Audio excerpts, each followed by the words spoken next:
Chapter 1297. You're wrong. You're not evil. You're just pitiful that you can't get a response from her, Tang Chuan defended himself. Su Yu raised his eyebrows and said, pitiful? How come I don't think so? If Huamin immediately dumped Qin Chu and ran into my arms, that would be pitiful. If she betrayed Qin Chu for me, then she'll betray me for another man one day. If she was such a frivolous woman, then I wouldn't have fallen for her. The reason why I'm falling deeper and deeper is because I know her better. I know that because of the promise she made when she was young, she never left Qin Chu. She's even willing to live and die with him. Huamin is a great woman. A woman like her is worthy of me doing anything for her. Tang Chuan was speechless. Okay, you win. You're always right. In the end, Tang Chuan stopped arguing with Su Yu. When it came to Huamin, not only Tang Chuan and Wei Liao, but even Lord Su and Mrs. Su couldn't say anything. Su Yu was already on the path of unrequited love. There was no turning back. Huamin's smile was a gift even to her. President Su, the auditions are over. Mrs. Su is hosting a dinner party for the winner, runner-up, and runner-up. It's at White Jade Restaurant, 8 p.m. Remember to be there on time. His assistant carefully explained, I got it. Su Yu nodded and went back to work. Tang Chuan's interest was immediately piqued. He stood up and put away his phone. Then he walked up to Su Yu and gossiped, huh? Auntie Su, you're really something. Although the harem selection wasn't held on a large scale, it was still held from 20,000 people. I've long heard that the top 3 are all beauties who can cause the fall of a city. How about? Before he could finish, Su Yu understood what he was thinking and raised his head to look at him. You can come with us tonight. Really? Really? Then, will Auntie kill me? Tang Chuan was a little hesitant. Even if I die under a peony, I'll still be a romantic ghost. Huh? You're right. Then I'll wait until tonight to be with you. You pick first, and the rest are mine. Tang Chuan was very proud. Are you still taking Chinese medicine recently? Su Yu suddenly asked. That's why. Tang Chuan was a little confused. Well, let's nourish your kidneys first. Tang Chuan, who said that Su Yu wasn't two-faced? When his mouth was poisonous, it would infuriate people to death. Su Yu was very conflicted about his mother's concubine selection. He always felt that it was very childish. He originally wanted to stop it, but his mother found Huamin at the last minute as reinforcements, so he couldn't do anything. He also promised Huamin that he would fully cooperate with this matter, so he definitely had to attend tonight's banquet. 8 p.m. Su Yu brought Tang Chuan to the banquet on time. In a private room on the top floor of White Jade Restaurant. There were bodyguards guarding the door. Lady Su also did a very good job of keeping it a secret, afraid that the media would report it. When Su Yu entered, he saw 3 girls sitting next to his mother. You're here? Lady Su was very happy to see her son. The 3 women all looked over at the same time. After seeing the girls' faces, Tang Chuan was a little surprised. The 3 chosen out of 20,000 people weren't devastatingly beautiful. In fact, they couldn't even be described as beauties. Young Master Su. The 3 girls greeted in unison. Su Yu nodded and walked over. Chuan, you're here too? Mrs. Su smiled. Hello, Annie. I was out with him on some business and didn't eat, so I came over. It's fine. Sit down. Lady Su was extremely generous. After Su Yu and Tang Chuan sat down, Lady Su immediately introduced them enthusiastically. This is 3rd place, Yao Dingting, this is 2nd place, Zhang Junya, and this is our champion this time, Bai Jingjing. Bai Jingjing? Isn't that the name of the white-boned spirit in Journey to the West? Tang Chuan didn't think too much about it. This caused the girl to look very awkward as well. What do you think? Lady Su's words were also very straightforward. She wanted her son to pick a good one out of the 3. Chapter 1298. Pretty good, they're all pretty good, Su Yu said, which was rare for him. Tang Chuan, Mrs. Su, then, which one is the best? Mrs. Su continued to ask straightforwardly. All 3 are good, why don't you keep them all? They're all really good. Su Yu looked down, took out his phone, and said casually as he scrolled through his WeChat moments. Mrs. Su, Tang Chuan, Ahem. Lord Su, although your dreams are great, reality is harsh. It's good to have ideas and daring, but our China's constitution currently doesn't allow polygamy, Tang Chuan explained. These words were exactly what Lady Su wanted to say, although it was a good thing that her son was interested in them. However, he couldn't ask for all three at once. Polygamy? You guys are thinking too much.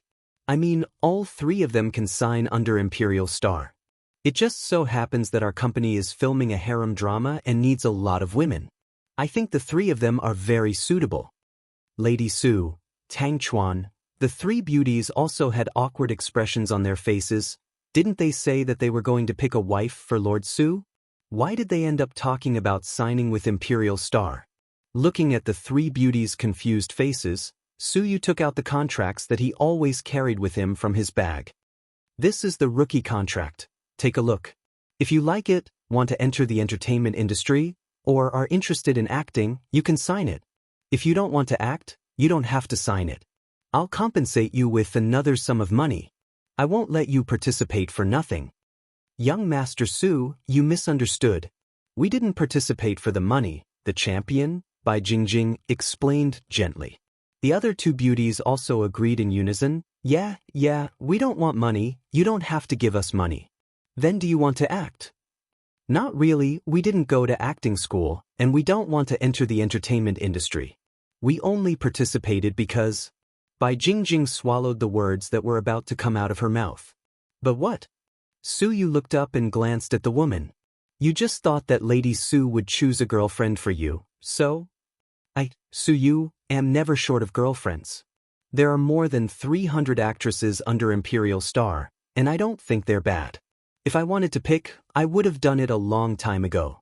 I can produce 3 actresses like Jian Tong in a year. As for you guys, I've given you the contract. Again, if you don't want to sign the contract, you can ask for other compensation. This is my assistant's contact number, you can tell him. After speaking, Suyu got up and left. Lady Su was a bit angry. She chased after him and shouted in the hallway, Suyu, stop right there. Lady Su loved her son very much, so she rarely called him by his full name. It was obvious how angry she was right now. When Suyu heard his mother's voice, he stopped in his tracks. Tang Chuan had been following Suyu closely. When he saw how angry his mother was, he also moved to the side and didn't dare to say anything. What do you mean by this? Explain to me, we were clearly choosing a girlfriend for you. You agreed to cooperate, how did you become a rookie? Lady Su suppressed her anger and questioned Suyu.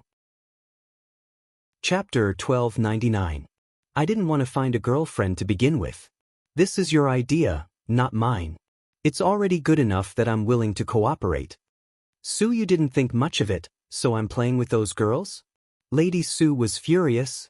No, not only did you play with them, but you also played with me. Suyu looked at his mother and enunciated each word clearly. Lady Su's face gradually darkened upon hearing this. Suyu continued, I originally thought that you might choose someone with good looks for me, but I underestimated your ability. Look at those 3. They all look like Huamin. You really put in a lot of effort to find a few out of 20,000 people? But is there any point in doing this? Am I, Suyu, reduced to this? I can't get the original, so I have to find a substitute? Don't you think that's sad? I'm doing this for your own good. Lady Su didn't expect to make Suyu unhappy. She originally thought that Suyu would be happy to see a woman who looked like Huamin and would fall in love with her. She didn't expect him to fly into a rage. No, you're not doing this for my own good. This is an insult to me. You're old, don't worry about me. You should worry about your own life in your later years. I'm a disappointment. I've disappointed you. After speaking, Suyu turned around and left. Lady Su called out with tears in her eyes. However, Suyu still didn't look back. Everyone had different personalities. Hua Xiqian would be infatuated with a woman who looked like Huamin and couldn't help himself. However, Suyu knew very well that there was only one Huamin in this world. He was unique and irreplaceable.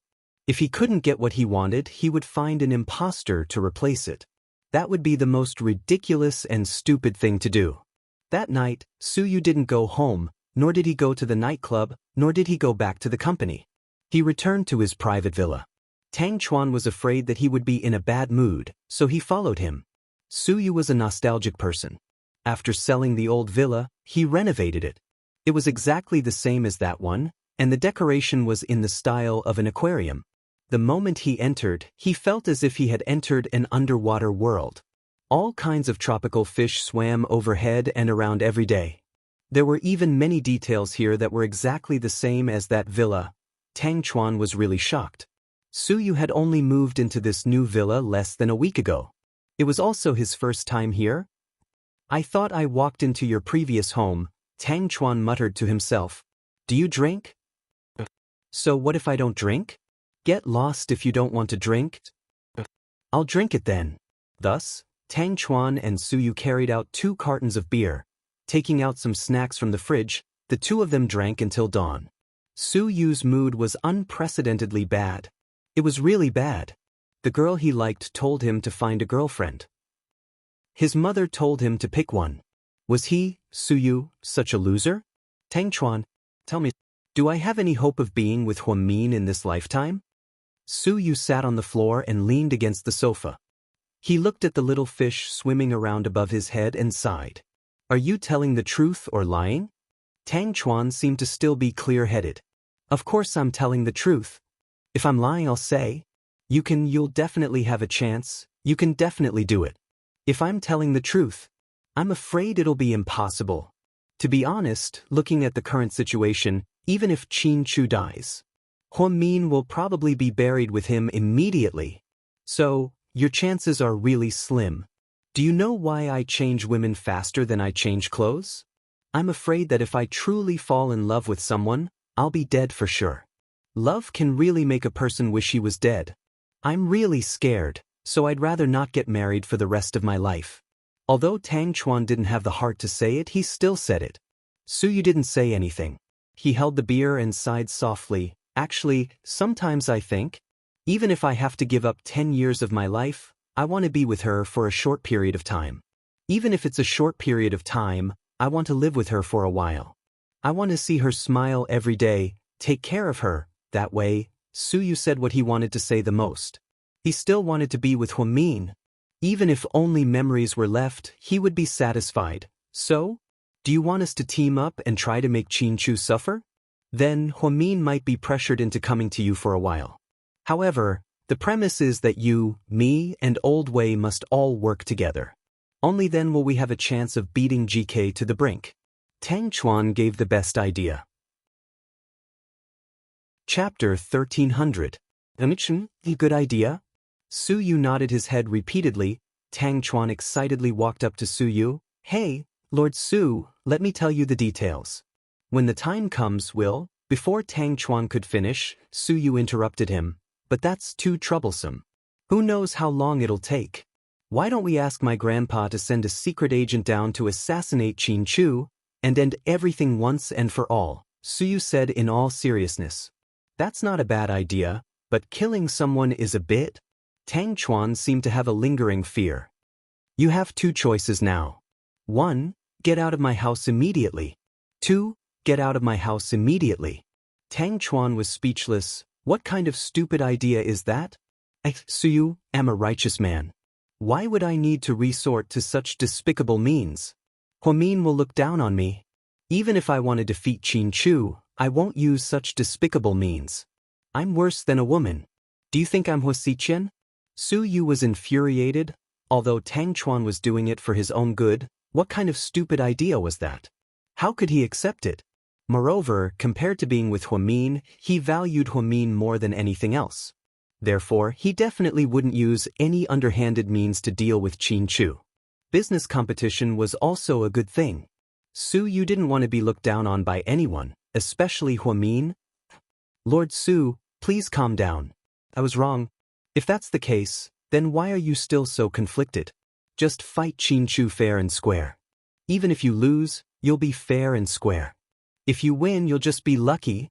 Tang Chuan laughed. Su Yu was so angry that he immediately gave Tang Chuan a headshot. What a bad friend. Su Yu and Tang Chuan chatted and drank. That night, they drank all of Su Yu's beer. They even drank 2 bottles of good vintage red wine. The next day, Tang Chuan blacked out. He lost his memory. He couldn't remember what happened yesterday at all. On the other hand, Suyu was so awesome that he woke up at 7 a.m. and drove to Imperial Star's headquarters for a morning meeting. This was the difference between an awesome person and a noob. Tang Chuan felt like he would never be able to reach Suyu's level in his lifetime. Worship. When Suyu walked out of the morning meeting, his assistant, Shaoan, walked over and reported, "President Su, the top 3 beauties selected by Madam have contacted me separately. 2 of them said that they want 2 duplex apartments under Imperial Star Real Estate. Each one is worth more than 3 million yuan. Here you go." Suyu was extremely generous. He always thought that anything that could be solved with money wasn't a problem at all. Suyu's mother had tricked Suyu and Suyu, so it was only right for Suyu to compensate her with a house. After all, Suyu had passed all the difficulties and stood out from 20,000 people. As for what they looked like, Suyu really couldn't remember. He had drunk too much last night. However, he knew that the 3 women all had one thing in common. They all looked like Huamin. This also showed that Lady Su really put a lot of thought into this. She was willing to go to this extent to please her son. And one of them said she wants a car. What car does she want? I'll buy. Suyu nodded. She wants your black Lamborghini 6th Element. Suyu said with a trembling voice. Suyu, on the other hand, was slightly surprised. His black 6th Element, which he had been driving for a long time, was a limited edition Lamborghini and was worth a lot of money. The most important thing was that Suyu had feelings for Suyu for several years. Tang Chuan wanted to buy it a few times, but Suyu refused to sell it, let alone give it away. Who wants my car? Suyu raised his head and looked at his assistant curiously. Chapter 1301. It's the Champion, Miss by Jingjing. Oh, that white bone demon. Suyu didn't remember anything else, but he remembered that this was the name of the white bone demon in Journey to the West, so it was especially easy to remember. And tell her that if the 6th element doesn't work, I can buy her a new Lamborghini. And nodded and left. Suyu was puzzled. What was wrong with young girls these days? How could they ask for someone's favorite thing as soon as they opened their mouth? It seemed like only Huamin was the best. She never stole other people's favorite things. Thinking about Huamin, Suyu's gaze became gentle again. Monday morning, the 4S store sent back the repaired Audi R8 yesterday. Huamin was as happy as a child. She touched the car on the left and right. She really loved this car. Even if she bought another one, she wouldn't be as happy. This was a gift from Qin Chu. It was also a car that both of them loved. Huamin and Qin Chu were both Audi fans, so they kept a low profile. Compared to Lamborghini, Maserati, and Porsche, this brand wasn't as ostentatious. After getting the car back, Huamin could drive to work by herself. After the morning meeting at the hospital, Huamin began to see patients. She saw more than 10 patients in one morning. She really went all out. At noon, she worked overtime until 12:30 p.m. to organize the patient's information. When she finished, the restaurant was already out of food. She was debating whether to eat bread or order takeout would be more comfortable. Just then, she saw Huasiqian walking over. He was holding a lunchbox in his hand. Workaholic, you don't have anything to eat, right? Huasiqian chuckled. How did you know? Huamin stared at Huasiqian. She really didn't like how Huasiqian always acted like he knew everything. It made her feel very insecure. Your assistant said so. I haven't eaten yet either. I bought a lunchbox. Let's eat together? Huamin wanted to refuse. Huasiqian continued, why do you think the vegetarian dishes at Sufang Zhai are so delicious? It's vegetarian food without any oil or meat, but it still tastes delicious. Bought food from Sufang Zhai? Huamin swallowed his saliva. Then, let's eat together. Huamian surrendered without any backbone. Together with Huasiqian, they took the lunchbox to the office. Sufang Zhai had been open for many years, and it was a restaurant that specialized in vegetarian food. It would be full on the 1st and 15th day of the lunar month, as well as some Buddhist festivals, and people would have to line up, because the vegetarian food was delicious. Sufang Zhai's name originated from a very popular TV series, Princess Pearl. At that time, Princess Pearl lived in a place called Shufangjai. Later, the restaurant copied the name Sufangjai, and it was really delicious. However, because it was located in a very remote location near Wanshou Temple in the northernmost part of the city, the road there was very difficult to walk on, and the air was poor. There was also black smoke from factories everywhere, so Huamin rarely went there. She didn't expect Hua Xiqian to drive to such a place for takeout. The round trip would probably take 2 hours. That was why she said he was a pervert. Inside the office, Huamin lowered his head and ate silently without saying anything. Hua Xiqian ate while occasionally looking at Huamin. Every time he ate with Huamin, he would feel unusually happy. Even if he didn't say anything, he wouldn't feel awkward. Other than Huamin, no one else could give him a sense of security. The truth was, Hua Xiqian was someone who was even more insecure than Huamin. Since he was young, he had to look at other people's faces, and he knew that nothing belonged to him. To his biological parents, he was already an outsider. To the Hua family, he was still an outsider. Therefore, his cautiousness when he was young trained him to be extremely shrewd and calm that didn't match his age. In terms of being calm in the face of danger, he was very similar to Huamin. They were the kind of people who would remain calm even if Mount Tai collapsed in front of them. To put it bluntly, no matter what happened, he would always maintain a high level of arrogance. This was the aura of a king that most people didn't have. Hua Xiqian naturally removed the word sister, which actually made it easier to say. Yeah. Huamin raised his head reflexively. Chapter 1302. Are you going to snooker celebrity night? I don't know yet, it depends on Qin Chu. If he's going, then I'm going. Huamin decided to be Mr. Qin's doormat for the rest of his life. Qin Chu will definitely go, because the host is a famous Chinese tycoon, Mr. Li. This time, he invited celebrities from all walks of life, and it's a bit of a competition. Famous entrepreneurs and celebrities are all invited. Oh, isn't it just a game of pool? Is it really that big of a deal?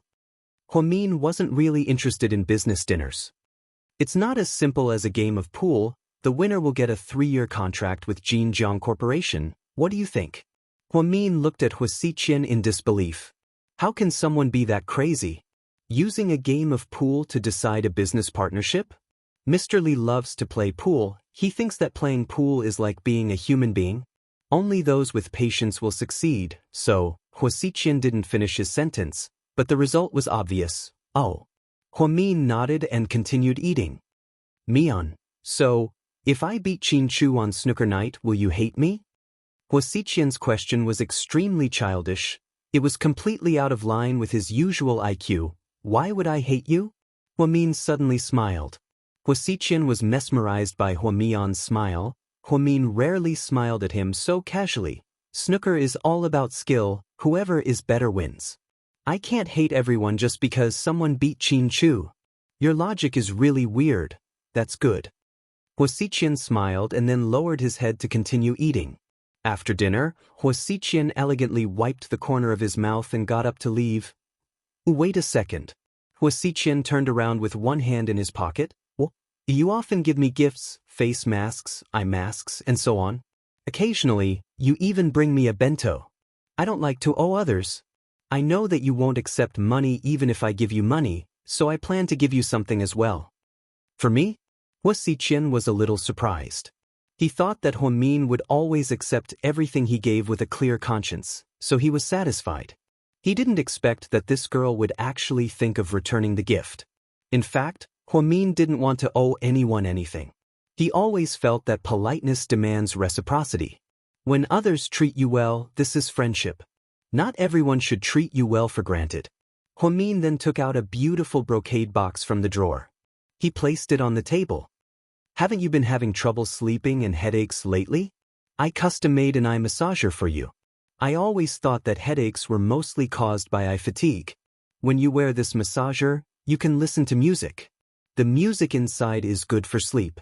Also, I prescribed some medicine for you. It's all Chinese medicine that can help you sleep. There are no side effects, so you can take it without worry. If you don't believe me, you can ask a professional doctor to examine it. Huamin knew that Huasiqian was a suspicious person and didn't trust others easily. When Huasiqian looked at the massager and medicine that Huamin prepared, for the first time, he felt something warm flowing through his heart. He had never felt this magical feeling before. He slowly walked back and picked up the massager and the small medicine bottle. Then, he gently looked at Huamin. "This is the best gift I've ever received." "Thank you, Min." "You're welcome. I'm just returning the favor. You've given me so many things before. They're worth a lot." Huasiqian took the things and walked out. Huamin had mixed feelings. She wasn't someone who trusted others easily. When Huasiqian gave her eye masks, she didn't dare to use them. She even asked someone to identify the ingredients. It turned out that they were high-end skincare products under the Hua Corporation and were sold on the market as usual. There were no problems. Therefore, Huamin suddenly felt that Huasiqian might not be hostile towards her. Therefore, after thinking for a long time, she still felt that she should return the favor. That way, she would feel more at ease. Otherwise, she wouldn't have any reason to accept all the gifts he kept giving her. In this world, only when Qin Chu treated her well could she accept it without any psychological burden. Because to her, Qin Chu was already her entire life. At night, Huamin and Qin Chu sat across from each other at home for dinner. "Honey, we're both invited to snooker celebrity night this Friday. Do you want to go with me?" Chapter 1303. Huamin slowly raised her head. "What if I don't want to go, and I don't want you to go?" Qin Chu gently smiled. "Then neither of us will go. The night is long, and we can do some warm-up exercises at home." Mr. Qin's words were so subtle that even Huamin blushed. Did that mean she was no longer pure? "What are you talking about? Who wants to do warm-up exercises with you? Don't you feel ashamed?" Huamin covered her blushing face and accused Mr. Qin. Mr. Qin looked at her innocently. "Honey, it's cold outside. Why wouldn't you feel ashamed to do some exercise and warm up at home?" "It's exercise?" Huamin lowered her head. "What do you think?" Qin Chu asked with a mischievous smile. Huamin pretended to be an ostrich and buried her head in the plate, not saying another word. Qin Chu felt like his wife was too shy. She was always too shy to face the matters between men and women. That wouldn't do. He needed to educate her properly. After a while, Huamian raised her head, coughed, and said, "Ahem. I'm just kidding. Snooker is pretty good. Let's go and play some pool to relieve our boredom." "Whatever you say, honey." Huamin had already heard from Huasiqian that the snooker celebrity night wasn't just for celebrities to play pool. Most importantly, it was hosted by Mr. Li, a Chinese tycoon. The purpose was to choose a business partner. Mr. Li's Jinjiang Group had businesses all over the world. Who wouldn't want to work with such a powerful company? Huamin was just asking casually. She knew that Qin Chu really cared about her opinion and never cared about business. However, the more he cared about her, the more she wanted her husband's business to be successful. That way, she would feel a sense of accomplishment. Time flew by, and in the blink of an eye, Friday arrived. After Huamian got off work, she drove straight to GK as usual. GK's stylist dressed her up, and the two of them went to the hotel where the event was held. In this late winter season, most female celebrities and socialites would wear fur coats when they attended banquets.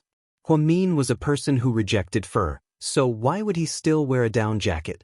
Calm? No, it wasn't appropriate to wear casual clothes in an event like this, so Huamian wore a suit. Like Qin Chu, she chose a black Korean-style mid-length suit with a buttonless cardigan.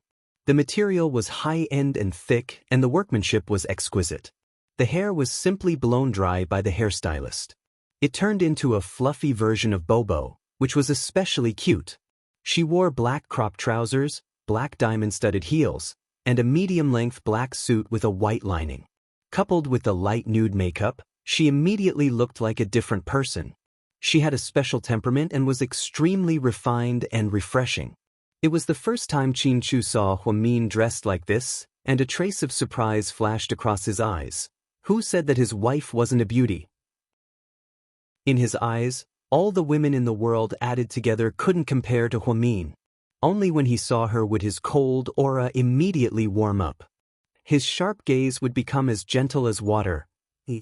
A young lady's aura completely beats all the other female celebrities. Yang Yang couldn't stop praising her. This guy was a bit of a straight man, so he didn't like women who wore revealing clothes. However, in recent years, this kind of dressing was popular. They would either show off their shoulders or their waists, or they would wear low-cut. However, he noticed that a young lady always dressed conservatively, but she wasn't old-fashioned. He had told his wife more than once that a young lady's dressing was amazing. Yang Yang's wife would faintly say, "You have to be as awesome as President Qin first, then you can tell me what to wear." "Hey pretty lady, are you free tonight?" Qin Chu walked over and looked at Huamin, making a rare joke. Chapter 1304. I don't have time. I'm going to play snooker with my husband. Qin Chu smiled and put one arm around Huamin's shoulder. Under the gaze of the employees, they walked out. The employees behind them looked at them with envy. I used to think that a young lady wasn't stunning enough and wasn't good enough for our president. But now, I realize that a young lady's temperament is amazing. She's not afraid of anything and can even support our president. A high IQ is indeed different. Yes, our young lady is the type that's easy to look at. She's not like some women who look good at first glance, but become uglier the more you look at her. A young lady is the type that looks normal at first glance, but becomes more and more interesting the more you look at her. I'm starting to think that our president and his wife are a good match.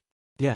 I've seen people online saying that our president should marry Miss Song, but I feel like Miss Song doesn't make people feel comfortable looking at her. It's like she's not real. Anyway, I think a young lady is pretty good. She's not a busybody and is quite forgiving. She won't interfere with the company's business and is quite independent. There was a saying that time could always reveal a person's true nature. This saying was true. When news of Huamin and Qin Chu's marriage was first announced, many people didn't understand Qin Chu and didn't think highly of Huamin. Now that so much time had passed, more and more people began to like this low-key and capable girl. The entrance of Kempinski Hotel when Huamin and Qin Chu arrived, the media surrounded them and took photos. Then, they let them go and walked down the red carpet. Huamin's outfit this time also caused a huge commotion. Actually, she chose it herself. The stylist really wanted Huamin to wear an evening gown because it was more elegant. However, Huamin thought that she might be able to play basketball on the court like Qin Chu. Wearing an evening gown was too inconvenient. She couldn't perform at all, therefore, she jumped around and thought that wearing a suit would be more dashing. In the end, she inadvertently became the most popular fashion trend of late winter. During a live broadcast that day, a fashion channel's host and a guest from the fashion industry had this conversation. Host: Miss Kai, which female celebrity's outfit was the best at tonight's snooker celebrity night? Kai, I can't tell what a female celebrity looks like. Most of them are wearing new gowns sponsored by luxury brands. I've seen most of them at European fashion shows, so I won't comment. However, I'm impressed by the young madam of GK. Host: Oh, suits trended this year? Her outfit was simple, elegant, and elegant. She was elegant's outfits, smart's pick, and elegant s's. Elegance, t tessest.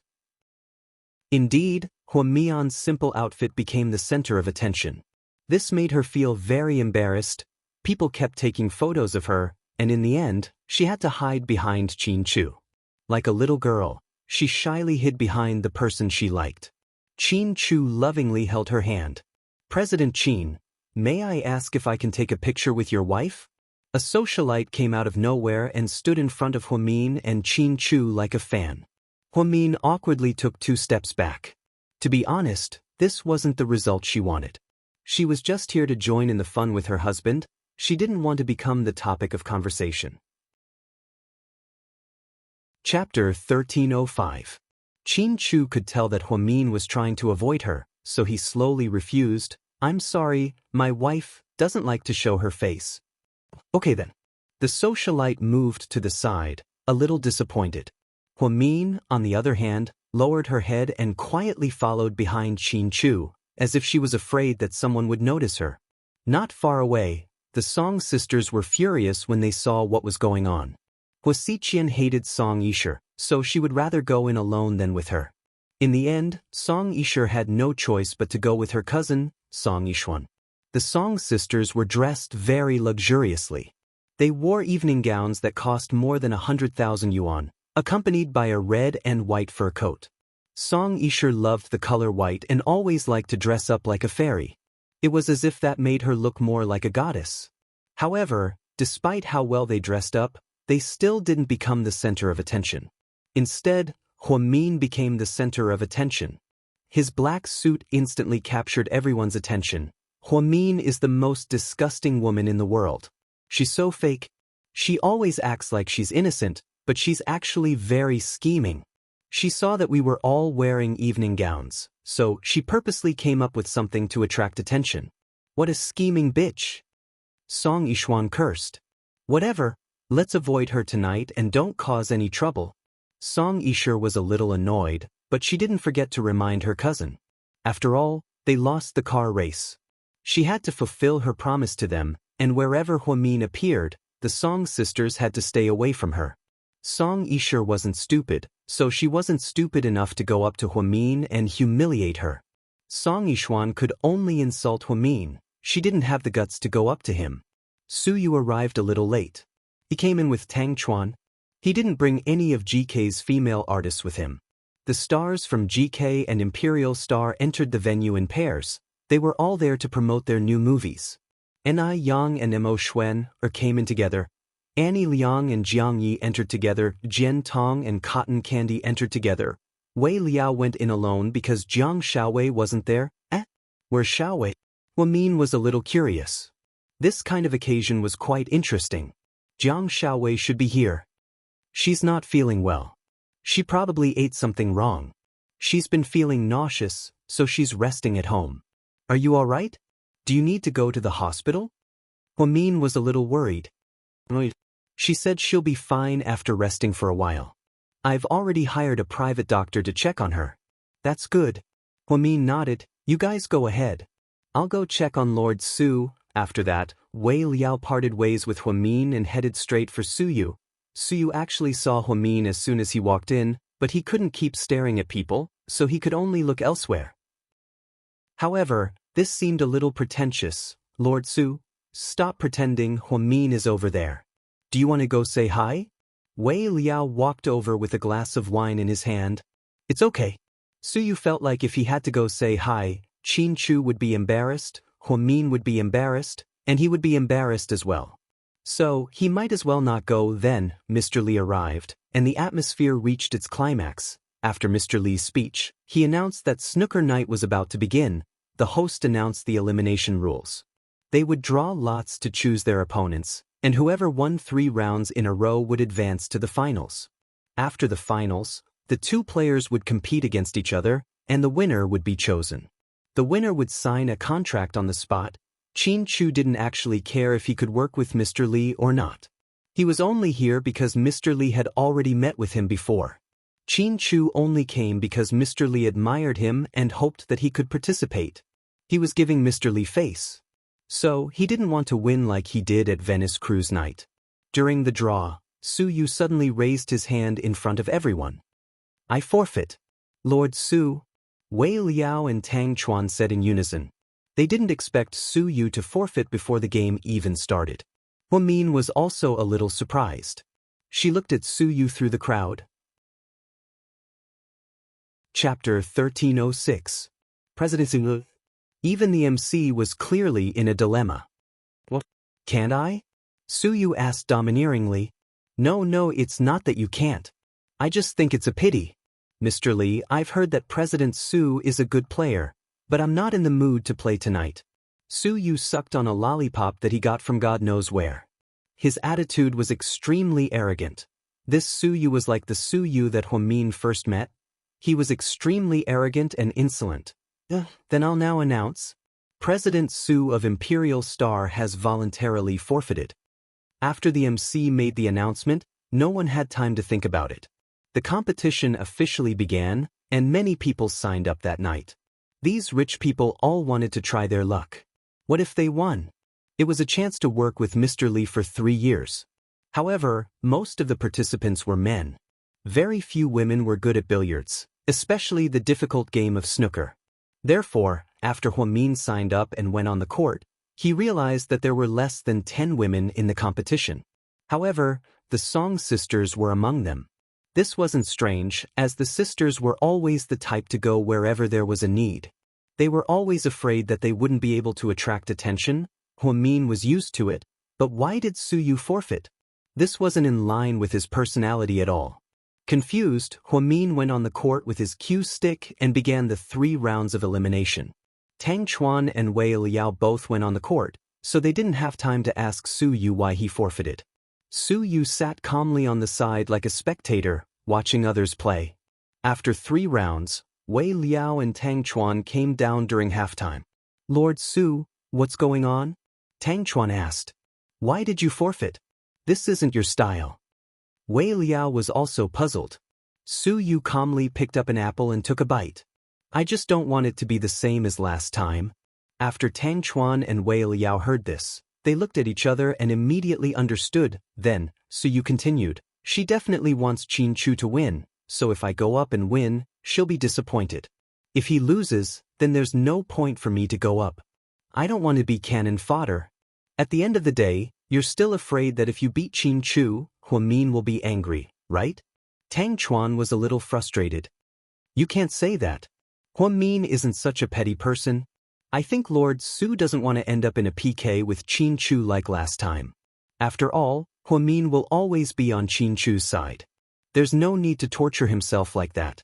Suyu nodded. The few of them immediately understood what was going on. After 3 rounds, only 20 people advanced to the next round, and they were divided into 10 groups.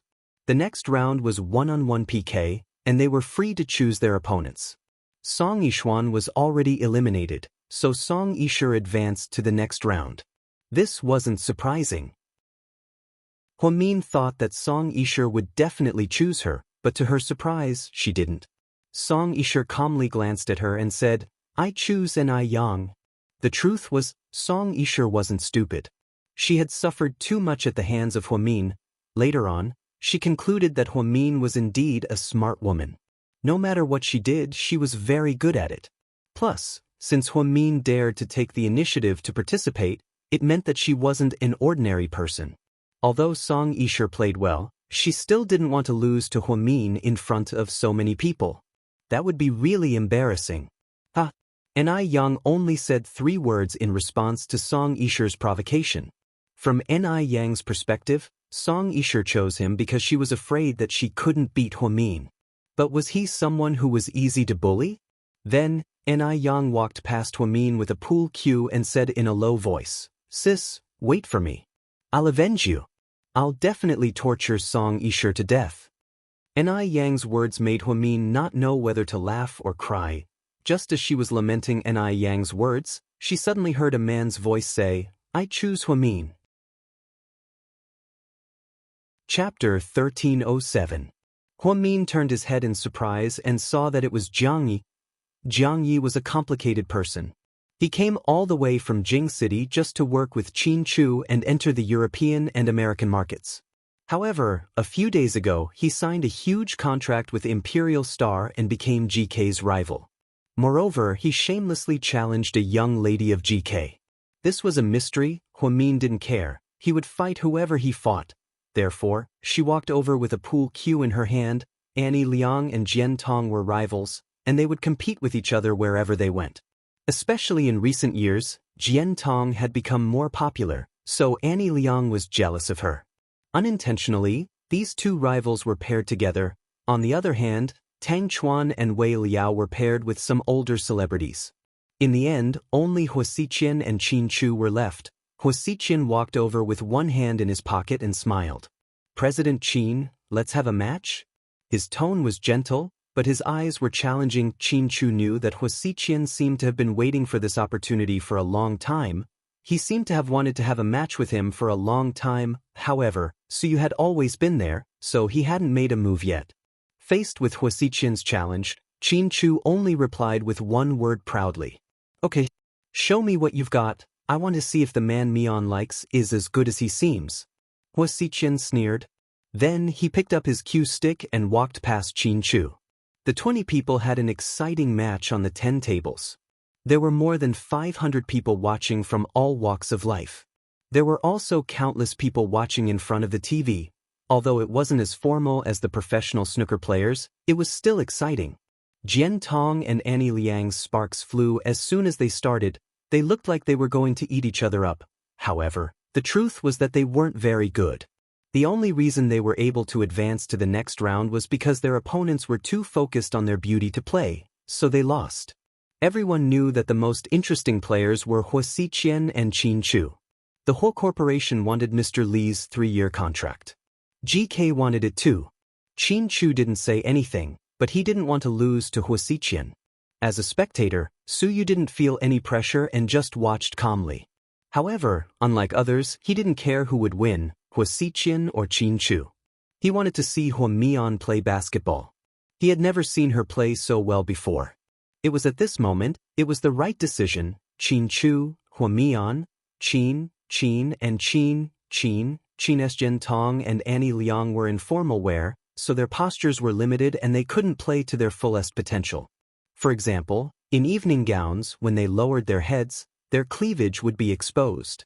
Their postures weren't good either. The same went for Song Yisher. Hua Min, on the other hand, was very steady as soon as the match started. She hit 3 balls in a row, and all of them went in. Jiang Yi didn't even have a chance to make a move. When Hua Min hit a difficult ball, she gestured in a few directions, but she didn't think it was safe enough. In the end, she used a pole vaulting method. She had the white ball jump up and hit the target ball with 1 ball between them. Then, it slowly entered the hole. Just then, the camera in front of the TV swept over them. Everyone watching couldn't help but clap. The live commentators were also very excited. Lady Chin's skills were amazing at the beginning. On the 4th ball, she used a difficult pole vaulting method. It was so beautiful. Su Yu stared at Hua Min without blinking. His eyes were filled with unconcealable love and admiration. So, Hua Min, you're not going to save any face for me? Jiang Yi rubbed his nose and helplessly asked with a smile. He liked Hua Min, so he didn't want to work for Chin Chu and signed with Imperial Star. He signed her up to play because he wanted to have more opportunities to spend time with her. However, he didn't think that she would be this good. She didn't save any face for him. If this continued, the match would be over before he even got on the court. Because Hua Min was going to clear the table. Chapter 1308. Hua Min calmly glanced at his face. I don't know you that well, why should I give you face? Jiang Yi was speechless. Hua Min was the type of person who didn't leave any leeway for others. With one sentence, Jiang Yi was rendered completely speechless. To Hua Min, Jiang Yi was a complete stranger. Whether he signed with GK or not, it had nothing to do with her. Hua Min played billiards when he was young, and later he learned about snooker. However, he didn't practice it on purpose. A few years ago, he would occasionally play a few rounds with Zhu Lingling. He didn't think that he would still be good at it. Jiang Yi wanted to take this opportunity to interact with Hua Mian and say a few words to her during the break. However, to his surprise, this girl cleared the table in just a few moves. She didn't give him a chance. In a game like this, whoever started first had a higher chance of winning, so for the sake of fairness, the players were decided by drawing lots. In the other group, Song Yisher was quite lucky. She was the first to go on stage. However, her skills were far inferior to Hua Min's. After 2 shots, she missed the 3rd one. Although Ni Yang wasn't an expert, he was more than capable of dealing with Song Yisher. That was why he dared to promise Hua Min that he would help her torture Song Yisher. You're actually quite an interesting person. You're afraid of losing to my sister and embarrassing yourself, so you chose me to be your punching bag, right? Unfortunately, my skills are just a little bit better than yours, so just wait for me to torture you. Before Ni Yang started playing, he said this to Song Yisher. She was so angry that her face turned pale. However, Ni Yang was a man of his word. He didn't give Song Yisher a chance to retaliate and slowly cleared the table. Song Yisher was wearing an evening gown and a fur shawl. She stood on the side like a flower vase. Cousin, how could you make such a mistake? Now they've got the chance. I'm so worried. Song Yishuan was anxious but couldn't do anything to help. Jian Tong and Annie Liang had similar skills, but Jian Tong had a higher EQ, so she always said things that made people angry to provoke Annie Liang, causing her to make mistakes. Do you think you can sit back and relax after going to GK? Unfortunately, President Qin doesn't like you, so you won't stand a chance even if you go. Anyway, you're useless at Imperial Star, and President Su doesn't like you either. If I were you, I would have retired from the entertainment industry a long time ago. After all, I'm getting old, Jian Tong said with a smile. Liang Annie was so angry that her hands were trembling. She gestured for a long time, but she still hadn't scored a single goal. On the other hand, Jian Tong had already scored 2 consecutive points. Huo Xiqian had actually planned to meet Qin Chu in the finals. However, he suddenly changed his mind. He felt that it would be more interesting if he eliminated Qin Chu now. He could really take away his limelight, so they met in the 10th group. When Qin Chu came today, he thought that he would be at odds with Su Yu, just like last time at Venice. However, to his surprise, Su Yu forfeited, and Huo Xiqian took the initiative to provoke him. However, he wasn't too surprised. Huo Xiqian had been hostile towards Qin Chu for a long time. He could clearly feel that. At the same time, he also felt that Huo Xiqian didn't have good intentions towards Huo Min. Qin Chu was much more cautious against Huo Xiqian than he was against Su Yu. He knew that Su Yu was a straightforward person and wouldn't play dirty. However, Huo Xiqian was different. He was capable of anything. There were some things that others didn't know, but he knew. Rick's men had been keeping an eye on Huo Xiqian, even though they didn't have any concrete evidence. However, he definitely had something to do with Huo Zhenghai's death. However, Qin Chu didn't tell Huo Min about this. He didn't want Huo Min to worry, nor did he want Huo Min to get involved in this smoke-filled battlefield. Qin Chu was very lucky. He drew the starting line, so his hands were very smooth and he scored 5 consecutive points. At this rate, the table was going to be cleared, and Huo Xiqian was going to lose for sure. Just as Qin Chu was about to score the 6th point, Huo Xiqian lowered his head and whispered in his ear, "I heard that you've been investigating Mion's background." Chapter 1309. Qin Chu's hand trembled slightly, and the force of his shot deviated a bit. Then, the ball almost stopped at the hole. It didn't go in. Qin Chu made a mistake. Everyone in the audience sighed. They all thought that Qin Chu would be able to beat Huo Xiqian. Damn, what's going on? Qin Chu only got his 6th shot. Tang Chuan, who had just finished his game and returned to the resting area, was obviously disappointed by Qin Chu's mistake. "I think something happened," Wei Liao analyzed. Su Yu turned around and looked at the slow-motion replay on the big screen, and he slowly said, "I don't know what Huo Xiqian said to Qin Chu, but he got distracted. Something that could distract a 1,000-year iceberg like Qin Chu. It must be something important, right?" Tang Chuan guessed. "Could it be something to do with Huo Min?" Wei Liao added. Su Yu didn't say anything, but he already knew the answer in his heart. Over the past few days, he couldn't say that he understood Qin Chu's powerful opponent very well. However, he knew one thing, and that was that Qin Chu only cared about Huo Min. That was something that nothing could compare to. Therefore, Huo Xiqian's words must have something to do with Huo Min. Otherwise, someone as steady as Qin Chu wouldn't get distracted so easily. Huo Min was in the middle of a game when he heard the audience gasp. She couldn't help but look up at the big screen. Huo Min was a bit surprised when he saw Mr. Qin make a mistake. How is that possible? She had experienced Mr. Qin's skills before. When they were dating in high school, they would sometimes skip class and go out to play. They would occasionally go to the billiard hall. Back then, when they played, everyone in the hall would come and watch. Because he played too well, when they were young, it was inevitable that they would show off their skills. Everyone was flabbergasted. For Qin Chu, as long as he was given the opportunity to start, he would definitely clear the stage. There was no doubt about it. But why did he make a mistake? When Huo Min was distracted, he also made a mistake. The ball did not go in. Jiang Yi finally had a chance to turn things around. "Wow, you made a mistake." Jiang Yi smiled proudly. Huo Min turned around and glanced at his face. "Even if I make a mistake, you can't beat me." That confident? Jiang Yi stared at Huamin's face with interest. Because you don't have the ability to clear the table? Huamin sneered. Huamin's disdain angered Jiang Yi's pride as a man. He was more than 10 years older than Huamin and was considered a superstar of the older generation in the entertainment industry. Even a big shot like Immerse treated him with respect. But now, he was being mocked by a little girl. Jiang Yi was furious.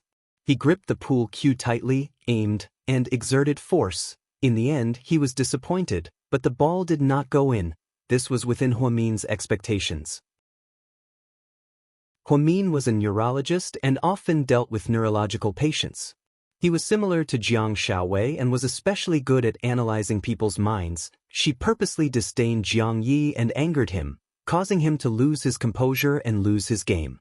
It was a psychological tactic, unlike Hua Xiqian's. Hua Xiqian's was a despicable threat. He knew that Qin Chu cared about helping Huamin find out his background, but he still brought it up at a time like this. Jiang Yi and Huamin are basically going to win. Huamin is going to crush him, Tang Chuan analyzed after taking a sip of water. Wei Liao looked to the other side and smiled with his arms crossed. Ni Yang is also going to crush Song Yisher. Finally, when it was Su Yu's turn to summarize, he said in all seriousness, Qin Chu is going to lose, Hua Xiqian is definitely going to win. No way? Wei Liao and Tang Chuan clearly didn't believe him. Chapter 1310. Just watch, Hua Xiqian is playing mind games. He's grasped Qin Chu's weakness and will keep attacking. Wei Liao and Tang Chuan had always thought that Su Yu and Qin Chu were on the same level. Hua Xiqian was on a lower level than the two of them. That was why they had always underestimated him. They thought that he was just a rich man who relied on his status as an adopted son to get rich. However, Su Yu didn't think so. He had known Hua Xiqian for 3 or 4 years now. They weren't good friends, but they were quite familiar with each other. They would often run into each other at nightclubs and drink together. Su Yu had long known that this person was ambitious. He wasn't as simple as he seemed on the surface. Today, he took the initiative to provoke Qin Chu, which meant that he was confident in winning. Although Su Yu said so, Wei Liao and Tang Chuan still had some doubts. This was because Hua Xiqian's skills weren't very good. At most, they were decent. However, compared to the supermasters like Huamin, Qin Chu, and Su Yu, he was still quite a distance away. As expected, Hua Xiqian couldn't play after 2 shots. The ball deviated from its course. It was still quite a distance away from the hole. The ball once again fell into Qin Chu's hands. He picked up the pool cue, regained his prestige, and began to make consecutive shots. However, as expected, Hua Xiqian didn't stop talking beside Qin Chu's ear. You better stop investigating, it won't do Mian any good. It seems like you know everything. Qin Chu wasn't surprised because he and Huamin had already guessed that Hua Xiqian knew about it. Yes, I do know a lot. So? Qin Chu raised his eyebrows and looked at Hua Xiqian. So, do you want to consider losing to me? Maybe I'm willing to say more. Hua Xiqian smiled confidently. On the other hand, it was a 3-year contract with Mr. Li. On the other hand, it was the mystery of Huamin's birth. How would Qin Chu choose? Needless to say, it was definitely the second one. Because in Qin Chu's eyes, nothing could be more important than Huamin's matter. Therefore, he deliberately tilted the ball and missed it again. Huamin, who wasn't far away, couldn't help but feel nervous when he saw Qin Chu's repeated mistakes. What was Hua Xiqian up to? Why did Mr. Qin keep making mistakes? This was absolutely impossible, unless his emotions were affected or he lost on purpose. Amidst the questioning voices, all 10 groups were finished. When the results were announced, everyone was surprised that Qin Chu actually lost. Oh my God, Lord Su, you're a fortune teller. It's just as you predicted. Tang Chuan exclaimed that Su Yu's guess was spot on. Su Yu calmly looked at the scene. It was exactly as he predicted. The remaining 5 people were Hua Xiqian, Ni Yang, Huamin, Tang Chuan, and Jian Tong. However, in terms of points, the other 3 completely lost. Huamin was far ahead, while Hua Xiqian beat Tang Chuan by a hair's breadth. This made Tang Chuan very unhappy. He couldn't stop cursing. Forget it, you know that if it weren't for Hua Xiqian's tricks, and if Qin Chu advanced, you wouldn't have made it to the final round either. In the end, it would still be Qin Chu and Huamin, Wei Liao comforted him. At the critical moment of the competition, only Hua Xiqian and Huamin were left. This pair of brother and sister in name were at each other's throats. Hey, guess who's going to win? I think Huamin's going to win. That girl is really good, she cleared the entire stage. Someone said. I think Hua Xiqian's going to win. He beat Qin Chu, he's really something. There were all kinds of comments. Huamin was afraid that Qin Chu would be in a bad mood, so she walked over in front of everyone. She wrapped her arms around his waist and said coquettishly, Honey, don't be sad. I'll win it for you in the final round. Huamin thought that Qin Chu was sad because he was worried about Mr. Li's contract. Chapter 13:11. Don't feel too pressured. Just do your best. I don't care about Mr. Li's contract. Qin Chu gently stroked Huamin's hair by her ear, his tone extremely gentle. He really didn't care. If it weren't for Mr. Li, he wouldn't have even come. Why would he care about the contract? He was distracted just now because he wanted to help Mian find out the truth about her background, because this was the biggest knot in Huamin's heart. So many people were watching, but Qin Chu and Huamian acted as if no one was around. It was as if they only had eyes for each other, which made the host very envious. People have been saying that President Qin is a henpecked man, and it seems like they're not baseless. Although President Qin lost to President Hua, he was able to get the safety of his beloved wife. I have to say, it's a blessing. I heard that Qin Chu and Huamian were childhood sweethearts. They were so passionate when they were in high school. Someone whispered in the crowd. Yeah, I heard about it too. They were both students at second high. Lady Qin was the top scholar of her year and got into second high with the highest score. She's awesome. I also heard that they broke up for some reason and President Qin went abroad. But when he came back, he immediately married Lady Qin. Look at them, this is true love. Not many people can be together with their high school sweetheart. Everyone chimed in one after another. This was the first time Huamin was so shameless as to act coquettishly with Qin Chu in front of so many people. She smiled at Qin Chu, afraid that he would be in a bad mood, so she kept trying to make him laugh. Huamin is too much. She's torturing us in public in such a formal setting. Tang Chuan complained.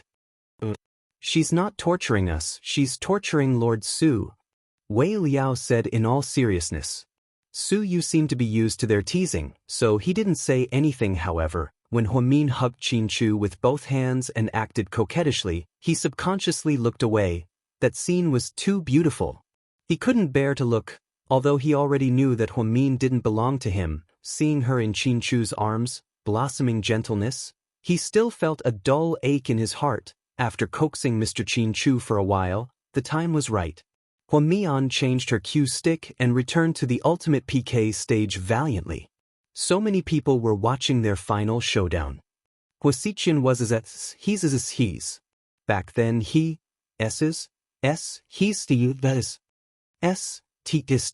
teat, she's estes,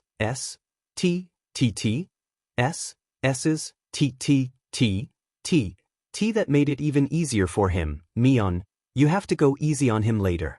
Hua Xiqian didn't know when, but he stopped calling Huamian little sister. It was just too simple Mian, but he felt warm every time he called her that. Huamin quietly glanced at him. Don't worry, since we're both Huas, I won't let you lose too badly.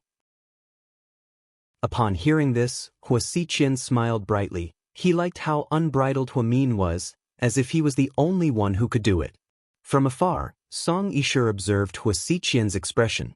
She suddenly said with a complicated expression, when he's facing Huamin, his entire person changes. Chapter 13:12. Song Yishe was right. Although Hua Xiqian usually smiled, it was just a fake smile. It never came from his heart. He was a person that no one could see through, and no one knew what he was truly thinking. Just like how he wasn't excited at all even though he was in control of the whole corporation. It was as if everything was meant to be his. However, when he faced Huamin, he was different. Song Yishe used to think that Hua Xiqian and Huamin were working together and using each other. However, just now, she carefully observed Hua Xiqian's micro-expressions, she was shocked to discover that this wasn't the case. Did Hua Xiqian put in so much effort to set up this big show? Was it really for Mr. Li's 3-year contract? It was hard to say. Maybe it was for something else. Hua Xiqian looked at Huamin with such an honest and warm smile that Song Yisher was shocked. To Song Yisher, Hua Xiqian was the devil. However, to Huamin he was a nice guy.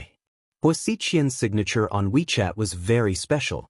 In the past, Song Yisher only thought that he wrote it casually. However, she felt that it was different now. There was a saying, "Don't ever get to know me from other people, because I'm not the same to everyone." Could it be that? Hua Xiqian and Huamin? Song Yisher wasn't sure. "Cousin, what's wrong?" Song Yishuan asked curiously when she saw her cousin's strange expression. "I just had a crazy idea." "What idea?" Song Yishuan was even more curious. "I'm not sure yet.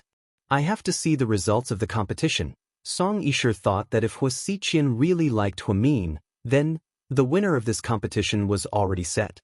Huamin would definitely win. However, if Hua Xiqian cared more about benefits, then he would definitely think of a way to win against Huamin. If he wanted to deal with someone, he had thousands of ways to deal with them. Even someone as calm as Qin Chu was about to break down because of him. Dealing with Huamin was something that could be done in a matter of minutes, right? The question was, did Hua Xiqian want to deal with Huamin? This was the key question. After analyzing the situation, Song Yisher suddenly felt like the finals. Therefore, she paid more attention to their micro-expressions. Qin Chu took a small sip of his champagne and watched the scene calmly. He didn't know how Hua Xiqian would deal with Huamian. Woods to Huamin, Huamin's Huazes, Huamin's Hua Xiqian would get the 3-year contract. However, Qin Chu had the same thought as Song Yisher. He didn't think that Hua Xiqian's goal was to win against Huamin. Therefore, the outcome of the competition was uncertain. "Lord Su, let's bet on big or small." "I'll bet on Huamin," Tang Chuan laughed. "I'll bet on Huamin too," Wei Liao quickly added. After 5 seconds of silence, Su Yu calmly said, "I'll bet on Huamin too." Fuck. All 3 of them are betting on the same thing. What's the point? There's no stakes. Don't tell me you guys don't think Hua Xiqian will win? He's the dark horse that beat Qin Chu. Tang Chuan deliberately led them on. Then you can bet on Hua Xiqian. Su Yu didn't mince words, Tang Chuan. Because the 2 of them were in the finals, they attracted a lot of attention as soon as the game started. Huamin was unlucky and didn't get to start. Therefore, Hua Xiqian had the right to start the game. He picked up a pool cue and casually started the game. It was just like playing billiards, without any pressure at all. However, the atmosphere in the stadium was extremely tense. At the center of the stage, an old man with a serious expression suddenly asked his assistant, "What's the background of the little girl that's going up against the president of the Hua Corporation?" Chapter 1313. President Li, that's the wife of GK's CEO, President Qin. His assistant was smart enough to do a thorough investigation. Apparently, when Mr. Li wanted to invest in C-City, he did a lot of research on famous people. He was the most interested in GK because the CEO was too young. Of course, Su Yu from Imperial Star was also one of the best. However, Su Yu was only in the entertainment industry and didn't cover a lot of people. Therefore, Mr. Li was more inclined to work with Qin Chu, which was why they met before the game. They had a great conversation. Mr. Li was over 60 years old, and he became one of the richest men in China because he had met countless people. Qin Chu, on the other hand, had a high IQ, a high EQ, and a good upbringing. Mr. Li admired him a lot. Although they just lost the game, Mr. Li wasn't disappointed. Mr. Li smiled when he heard that President Qin's wife was the last to enter the finals. "It seems like this couple isn't simple at all," Mr. Li commented with a smile. After Huamin went on the court, he no longer smiled at Qin Chu. While Hua Xiqian was playing basketball, Su Qingsang watched his tactics and playstyle attentively. Hua Xiqian wasn't that skilled. After making 2 consecutive shots, the third one was in a difficult position. He only missed by a little bit. Huamin's chance came. This girl would clear the table as soon as she got the chance. I thought I was the worst, but it looks like Hua Xiqian is even worse than me. Jiang Yi laughed at Hua Xiqian's misfortune. Emo Shui, on the other hand, was calm. What's so bad about him? This is all part of his plan. He likes to play everyone in the palm of his hand, that's what he enjoys, so he doesn't care if he wins or loses. Emo Shui sneered. She loved Hua Xiqin too much, so she knew him too well. He didn't care about the result at all, but rather the fun of the game itself. Emo Shuang's heart sank when she saw Hua Xiqin smile at Hua Min. Even when she slept with him, he refused to give her such a warm smile.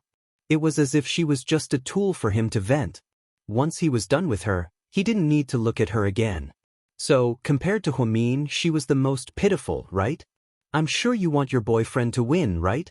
Jiang Yi asked Emo Shui with a smile. Well, at least I'm better than your untouchable goddess. Emo Shui mocked. Jiang Yi was speechless. Emo Shui had always referred to Hua Min as a goddess because Jiang Ye's heart was itching for her. Not to mention touching her, he didn't even have the chance to talk to her. For a character like Jiang Yi, Hua Min was someone on the altar, too far away. Even a big shot like Su Yu had to step aside, let alone a small character like Jiang Yi. She felt that she was a big shot, but in Hua Min's world she was the lowest of the low. She didn't even need to think about how to torture him, it could be done in minutes. Everyone quietly watched the match. Hua Min was calm and collected, neither arrogant nor impatient.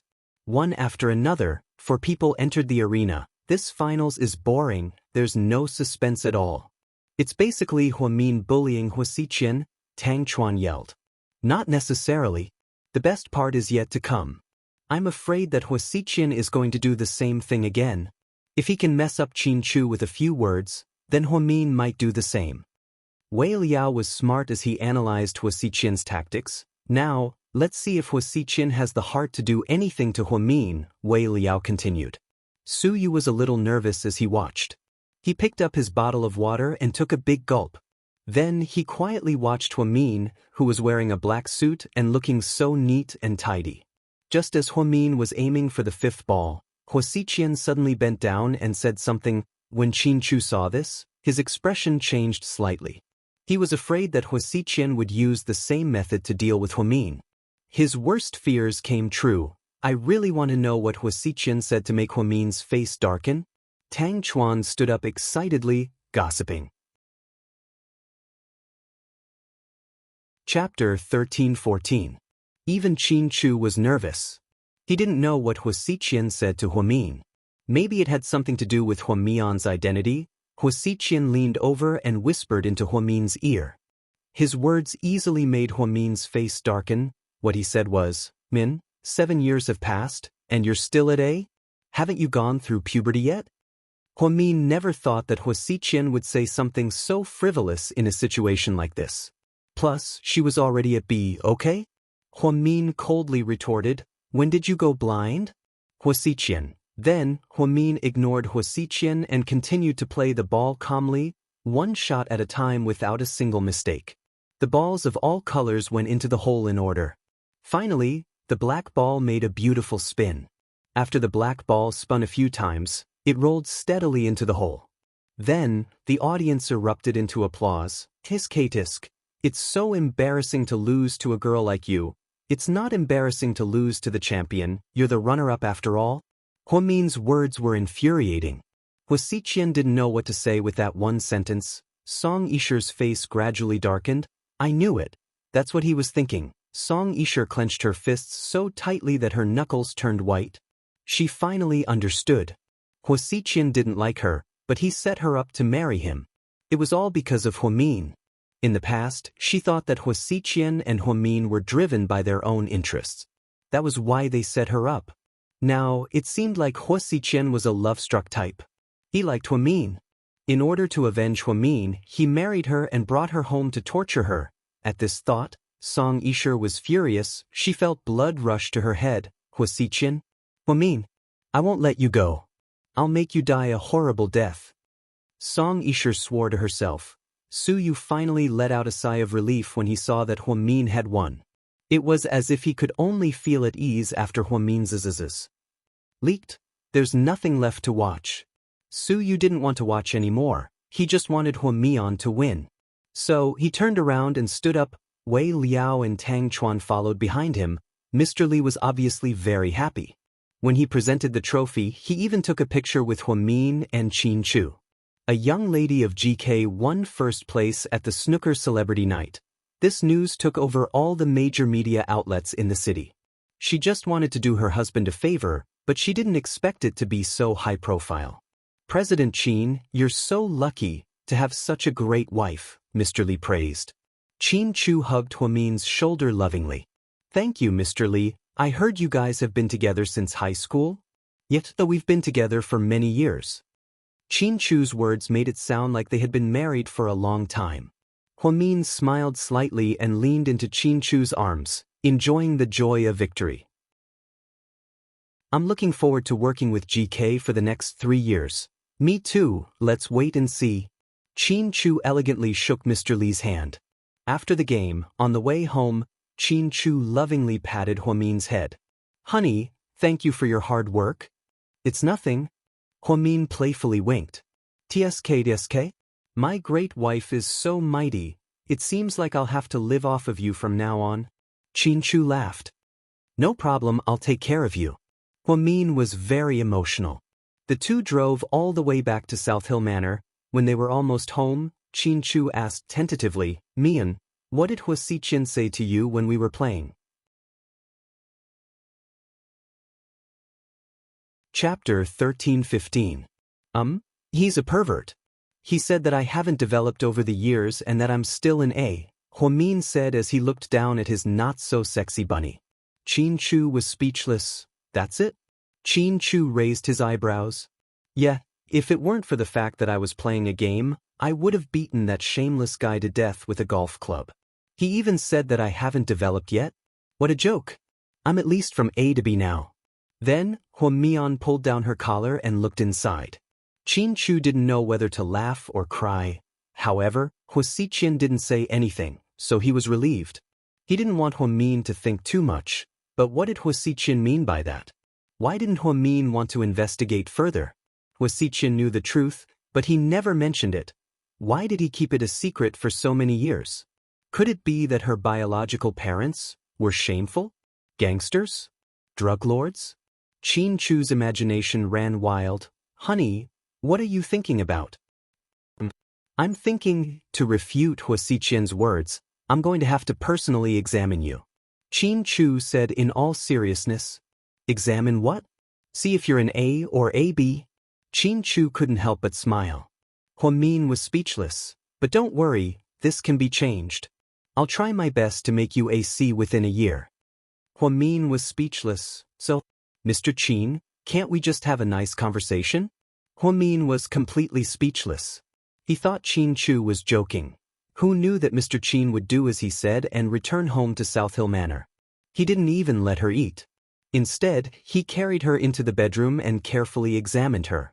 Then his hands went all over her body, and Huamin fell into her hands once again. She was so spineless that she couldn't resist Mr. Qin's lingering kiss. She basically couldn't find her bearings anymore. By the time they were done, it was almost 11 p.m. After showering, Huamin leaned on Qin Chu's shoulder. Honey, I'm hungry. Huamin pouted as she protested. Still hungry? Didn't feed you? Damn it.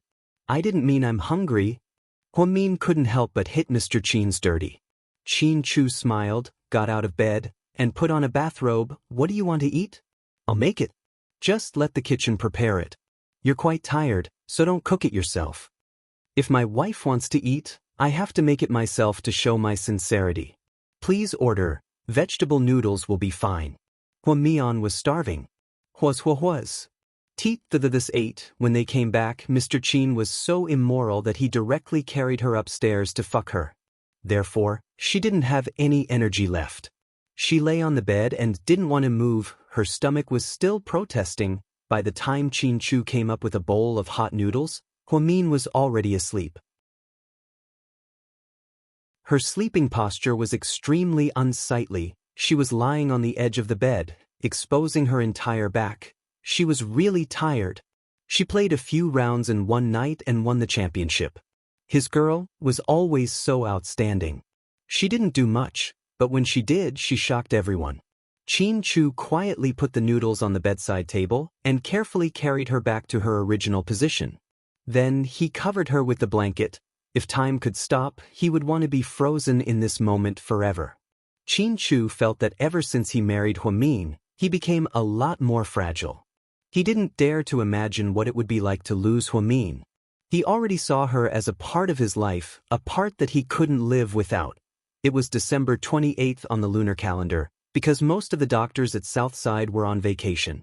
Huamin decided to spend the last day of her shift and then celebrate Chinese New Year. What she didn't expect was that the first patient who came in that morning was, the moment the door opened, the person who came in almost made Huamin scream out loud. Chapter 13:16. Sis, I missed you so much. With that, Jing Jixin pounced on Huamin and gave him a big bear hug. Huamin was dumbfounded. Then, she punched Jixin and cried, Brat, didn't you say you were busy with school and wouldn't come back? If I didn't say that, how could you be so surprised? Huamin was truly surprised. Thinking about how long it had been since she last saw Jixin, there were a few times when she couldn't help but want to fly to New Zealand. However, first of all, she was busy with work and didn't have that much time. Second of all, she felt that Jixin wasn't a child anymore and didn't need to worry so much. If she was too nervous, it would make him feel stressed. A month ago, when the siblings video called, Jixin said that he wouldn't be coming back. Because there was no Chinese New Year overseas, there was no special holiday.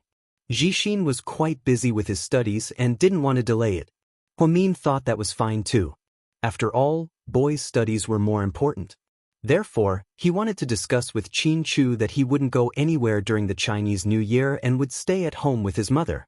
Otherwise, his mother would inevitably be very lonely. However, he didn't expect this kid. The brother and sister hugged each other tightly like that. For a long time, they couldn't bear to let go. Huamin doted on Jixin very much since he was young, even though he later found out that he wasn't related to him by blood. It didn't affect their strong sibling relationship at all. Jixin wasn't as naughty as some boys who always got into trouble or asked his sister for money. Instead, he would find ways to work and earn money to share his sister's burden, so Huamin was even more gratified. Sis, don't cry. It's so embarrassing. How old are you? Jixin let go of Huamin and raised his hand to wipe away Huamin's tears. He hadn't seen his sister in a long time, and as soon as he saw her, he started crying. I really missed you, Huamin choked out, then let go of Jixin and looked at him up close. Jixin was wearing a navy blue jacket, dark blue jeans, and white tennis shoes. He was carrying a black backpack on one shoulder, and he looked very youthful. You little brat, you've grown taller. Huamin looked at the 19-year-old Jixin, who was already 1.78 meters tall. He was a whole head taller than her, and Jixin looked even more manly. She was different from when she left. At that time, she was still a little immature. It seemed that a lot had changed in the past few months. When she left, Jixin was devastated by Huang Yu's death. Huamin had reluctantly sent his younger brother away, allowing him to train and grow on his own. Now, it seemed that this decision was the right one. Huamin was overjoyed by Jixin's return. She poured a cup of hot water for Jixin, then pulled him aside and started asking him questions. For example, was it cold in New Zealand? Are you used to it? Did you sleep well? Were you bullied? Jixin chuckled at her question. What are you laughing at? Be serious. Sis, when I first arrived, you asked me these questions every day. Can you stop beating around the bush? I'm completely used to the weather and time difference in Australia now. The air is great, and my English is improving by leaps and bounds. How long will you be staying this time? Huamin smiled at Jixin. About 10 days. I'll be back soon. Classes are tight there. 10 days is good. Mom will be so happy when she knows you're back. Huh? I'm not home yet. I'll go straight to Southside as soon as I get off the plane. How did you know I was on duty today? Huamin suddenly thought of this serious problem. Because I talked to my brother-in-law. He told me. The people who picked me up at the airport were also from his company. Great. This guy dared to lie to me with you. I'm going to teach him a lesson when I get back. Huamin thought that Mr. Qin was too much. How could he not tell her that Jishin was coming back? He made her cry. He was too much. Huh? You've gained weight. You have meat on your face. Do you have a baby? Jishin looked at his sister's round face. Chapter 13:17. Baby my ass, no. I really didn't. No, you're working so hard. Sis, I really want to be an uncle. That's not up to me, okay? Please. Why don't you ask your brother-in-law to work harder? Huamin was furious. However, Jishin's next sentence was even more infuriating. I did, and he said he's already working hard. Huamin was speechless. Mr. Qin, you're such a pervert, you'll be a bad influence on the kids. Huamin was overjoyed when Jishin returned. He only worked half a day and left in the afternoon. He drove Jishin home. When they arrived, Yang Meirong was cleaning the house. She was wearing an apron and mopping the floor with a mop. She didn't even turn around when she heard footsteps. Mian, aren't you supposed to be on duty today? Why are you here? Jishin stood at the door and called out. Yang Meirong's body trembled and she quickly turned around. I'm back. Jishin's tall and handsome figure stood there with a smile. Yang Meirong's eyes went from shock to joy and tears. She seemed to be even more excited than Huamin. Little brother is back, aren't you going to say something? Why are you standing there? Huamin snickered. Only after Huamin reminded her did she realize what was going on. She immediately threw away the mop and rushed over. She threw herself into her son's arms. Jishin, why did you suddenly come back? I was going to come back for Chinese New Year. I didn't tell you guys because I wanted to give you and sis a surprise. Jishin hugged his mother. This kid really makes me worry. Yang Meirong was so touched that she couldn't help but cry. The mother and son hugged for a while. When Yang Meirong came back to her senses, she immediately rushed into the kitchen to prepare lunch. Jishin opened his suitcase and began to organize the gifts he brought back. Sis, this is for you? You have a gift? Are you that happy? Huamin smiled as he took the beautifully wrapped rectangular box from Jishin's hands. It's a local perfume from New Zealand. Although it's not a famous brand, it smells really good. It's all natural. Foreigners like to talk about natural and non-irritating. Thank you, brother. Huamin was obviously very happy. She even took out her phone to take a picture of it as a memento. Then, Jishin took out a scarf and placed it on the sofa. This scarf is for Mom. It's pretty. I saw a few of my classmates from China get one for Mom. Not bad, you brat. Now you even know to bring us gifts. Huamin sighed. There's also my brother-in-law's. I'll give it to him when he comes for lunch. What is it? Let me have a look. Huamin leaned over. I want to keep it a secret. Jishin quickly closed the box. Stingy. I'm stingy. Bite me. The siblings started acting childish. Huamin suddenly felt like they were back when they were little. He and Jishin would chase each other around the yard of their old house. So many years had passed in the blink of an eye. The house had changed, the job had changed, and the people had changed. The only thing that didn't change was their relationship with Jishin. Yang Meirong was very happy today. She made 16 dishes for lunch. There were dishes that Huamin, Jishin, and Qinchu liked. Qinchu arrived just in time for lunch. As soon as he walked in, Huamin rushed over and pushed him to the bathroom. Wash your hands, wash your hands. Qinchu smiled but didn't say anything. He followed Huamin to wash his hands. Inside the bathroom, Huamin pretended to be angry as she pointed at Mr. Qin and asked, Jishin is coming back. If you knew, why didn't you tell me? Am I still your wife? Are you still my husband? Chapter 13:18. But, you're still my brother-in-law? Mr. Qin said in all seriousness. Huamin, brother-in-law, come here, I have a present for you, Jishin yelled from the living room. Qinchu took the opportunity to escape from his wife's questioning and turned around to go to the living room. Jishin took out a small square box from his suitcase and handed it to him. Brother-in-law, this is for you. Thank you. Qinchu took the present and slowly opened it. Huamin also curiously came over to take a look and temporarily ignored the fact that her husband knew about the gift. Lying in the box was a very exquisite lighter. It was a local brand from New Zealand. The workmanship was exquisite, and it was all metal and silver. The picture on it was a pair of angel's wings. On the back was an English logo. This is windproof. A lot of backpackers use it when they go camping. It's very practical. Is it waterproof? Huamin interrupted.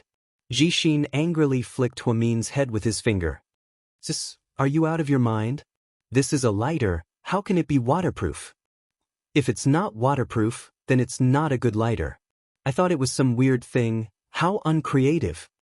Jixin rubbed his nose, put one hand on his waist, and then crooked his finger. Ms. Huamin, please give me back my perfume. Ha, I won't give it back. Then, Jixin and Huamin chased each other around the spacious living room. Jixin caught his sister and pinched her face. Huamin, who was being ravaged, seemed to be quite happy. Qin Chu sat on the sofa and rested his head on one hand. He watched the siblings play with each other, and his heart was filled with happiness. Finally, Huamin was tired. Huamin wrapped her arms around Jixin's neck and took a photo. The two sisters smiled brightly, especially Huamin. She rarely laughed so recklessly, but it was very beautiful. It seemed like anyone who saw the photo would be in a good mood. She posted the photo on her WeChat and Weibo. There were only 8 words in the caption. Once brother and sister, forever brother and sister. Wow, Jixin's back.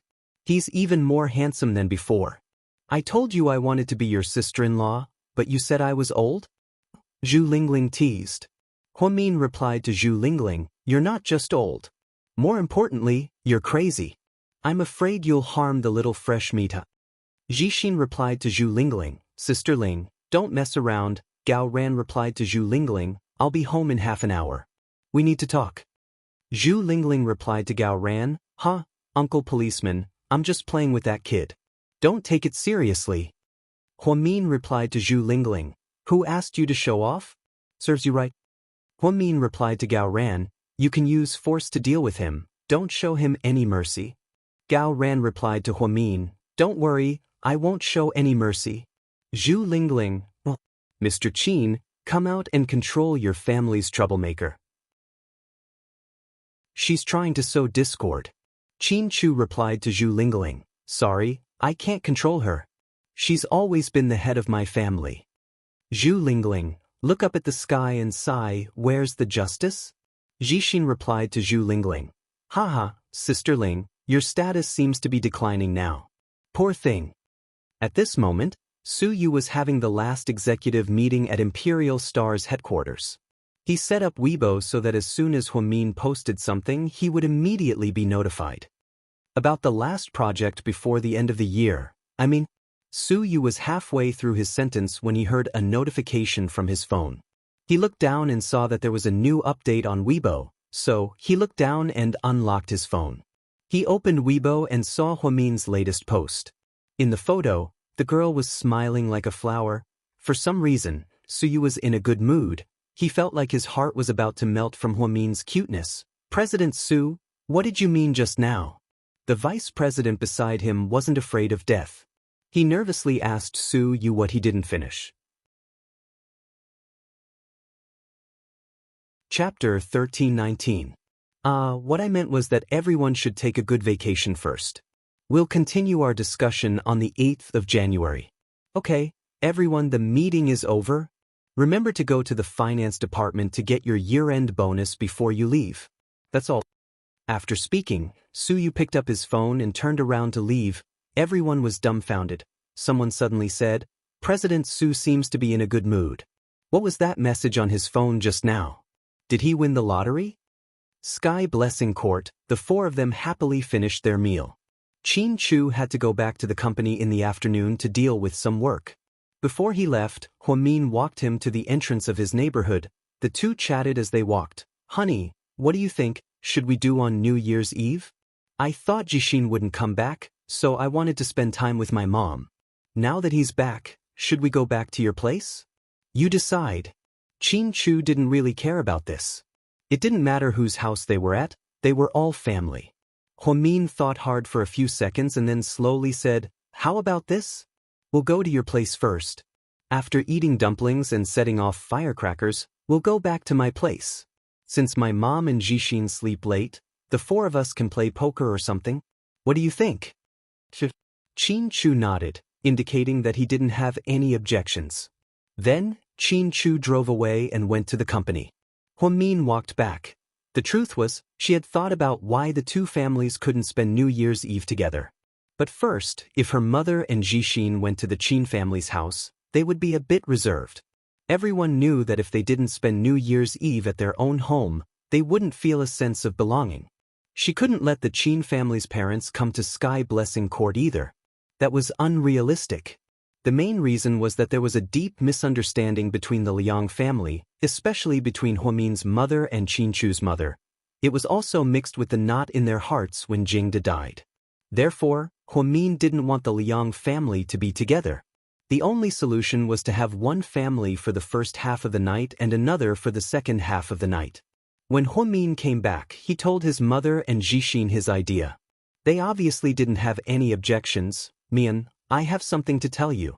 As they sat in the living room eating fruits, Yang Merong suddenly spoke. "Go ahead, Ma."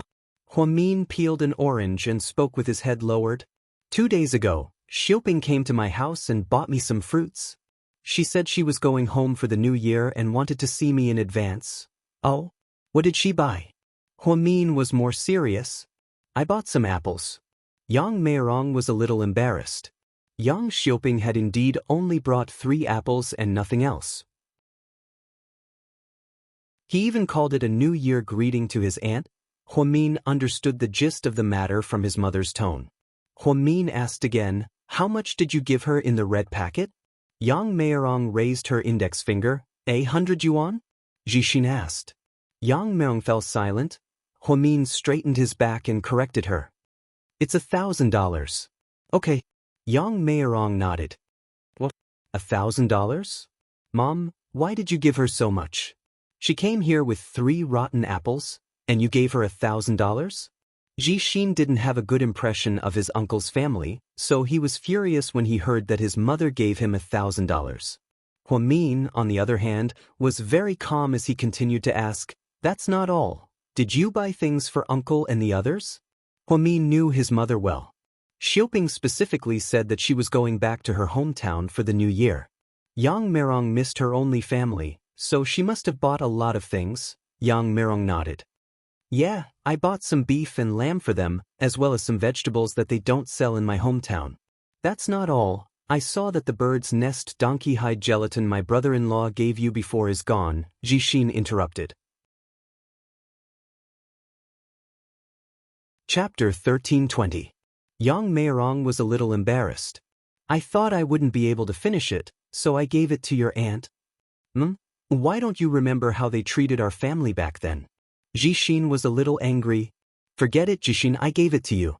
It's okay, these things aren't important." Huamian, on the other hand, was more open-minded and thought that her mother was doing this out of consideration for her family. "Mom, you're so nice to them, will they appreciate it?" This was what Huamin was most worried about. His uncle's family was very weird and snobbish.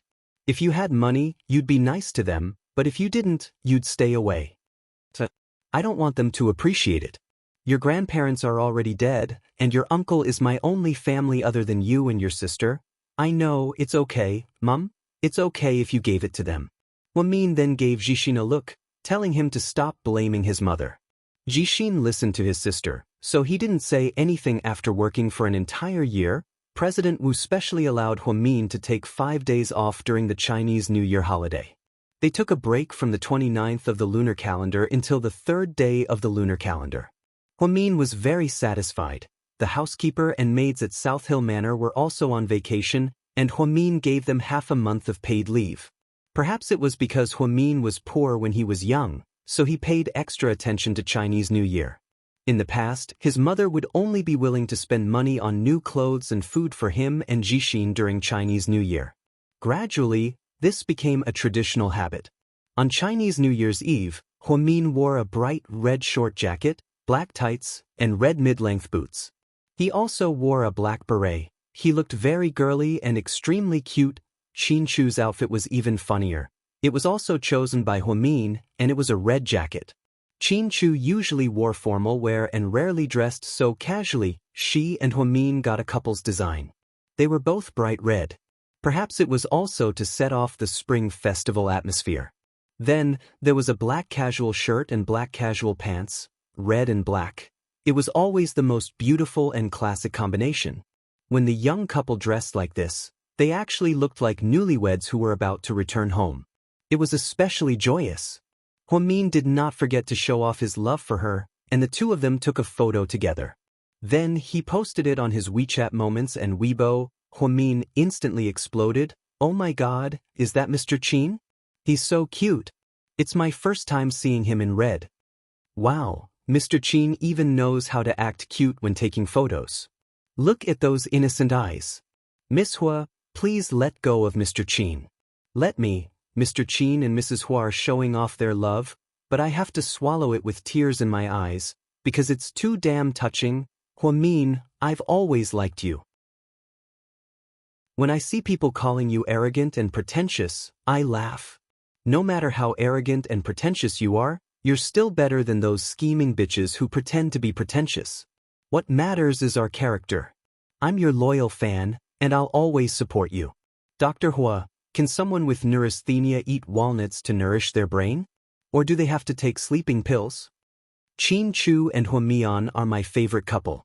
They're low-key and don't create hype. I love them.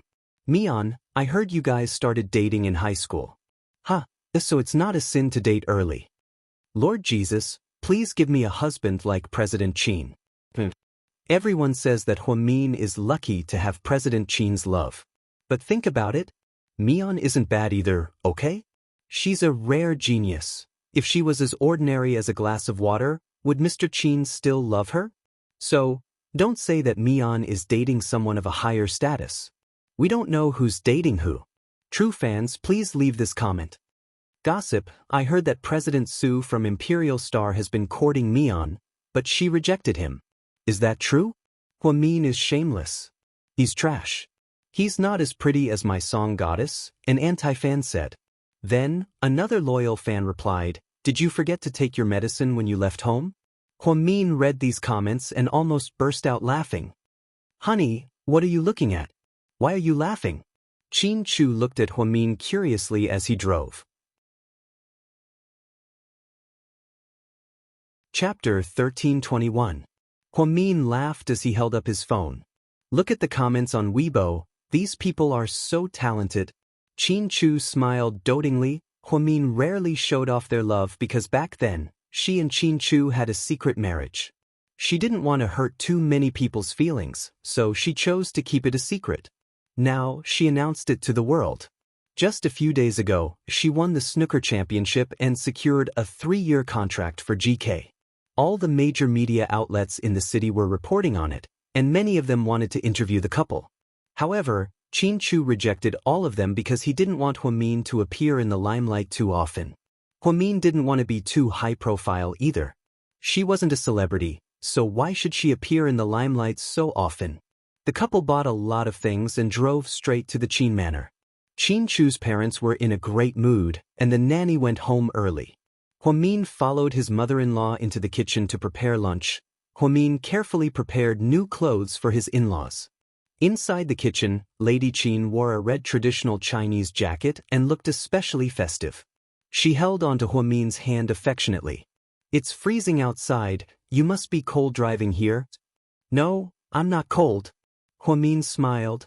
Drink this bowl of red dates and lotus seeds first. I made it early in the morning, it's good for your pregnancy. Thanks, Mum. Huamin obediently took the bowl and sipped it. Her mother-in-law meant well, and it was normal for her to be anxious about her pregnancy. Ever since the last fortune-telling session with her mother-in-law, Lady Chin seemed to care even more about her pregnancy. She kept thinking that her babies were coming soon, and that there would be more than one. She would talk to Chin Chu's father about this every morning when she woke up. She was obsessed. It was obvious that she wanted grandchildren. Huamin helped her wash and cut the vegetables, and Lady Chin made 10 dishes. It was rare to see her in the kitchen, but the food she made was exceptionally delicious. The couple stayed until 10 o'clock in the evening. They ate a few dumplings and set off firecrackers before leaving. The coins in the Qin family's dumplings were eaten by Lady Qin. Qin Chu laughed and said, "My mom is still the luckiest." Before they left, the two elders of the Qin family took out two big red packets, one for Qin Chu and the other for Huamin. "Mom, there's no need for that, right?" Lady Qin smiled. "Take it. It's a custom. It's festive." With the red packets in hand, the two of them got into the car and left the Qin family. Qin Chu directly handed his share to Huamin. "Honey, I'll keep it for you." Huamin smiled and opened it to take a peek. There was actually 50,000 yuan inside. No wonder it was so thick. Huamin had earned another 100,000 yuan. His parents-in-law were really rich. At this moment, his phone rang with a notification. Huamin turned on her phone. Obviously, Zhu Lingling sent him a red packet. Huamin opened it and saw that it was 188. 88.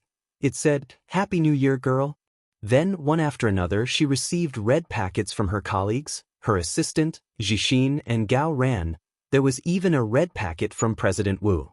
President Wu was generous and directly transferred 8,888 yuan to her via WeChat. Qin Chu glanced at it and smiled. Wu Zhongxing is too stingy. He should have at least sent 88,000 yuan. Huamin pursed her lips and smiled. She pinched Qin Chu's nose. "Honey, you can't be so greedy. I'm the only one who can get President Wu's money." "Pa, I swear, other doctors don't have that much." Huamin's guess was right. Other doctors didn't have that much money, they didn't even have that much. They even took the initiative to send it to President Wu. Therefore, Huamin was an exception. Over the past year, Huamin had brought about earth-shattering changes to the hospital and made a huge contribution to the reform of Southside. Winning 2 domestic and international awards in a row also made President Wu very proud and superior in the eyes of his peers. The couple was happily chatting when Huamin received another transfer. It was from Huasiqian. It wasn't a lot, but the number was a little sensitive. It was 13,140 yuan, a little over 10,000 yuan. However, the number 1314 was very suspicious. "Happy New Year, Mian," Huasiqian added. Huamin felt a little awkward. She clicked on the reject button. She really had no reason to accept 1,314 yuan. This kind of promise was enough for her to give to Qin Chu. "What's wrong?" Qin Chu asked, seeing that her expression was a little off.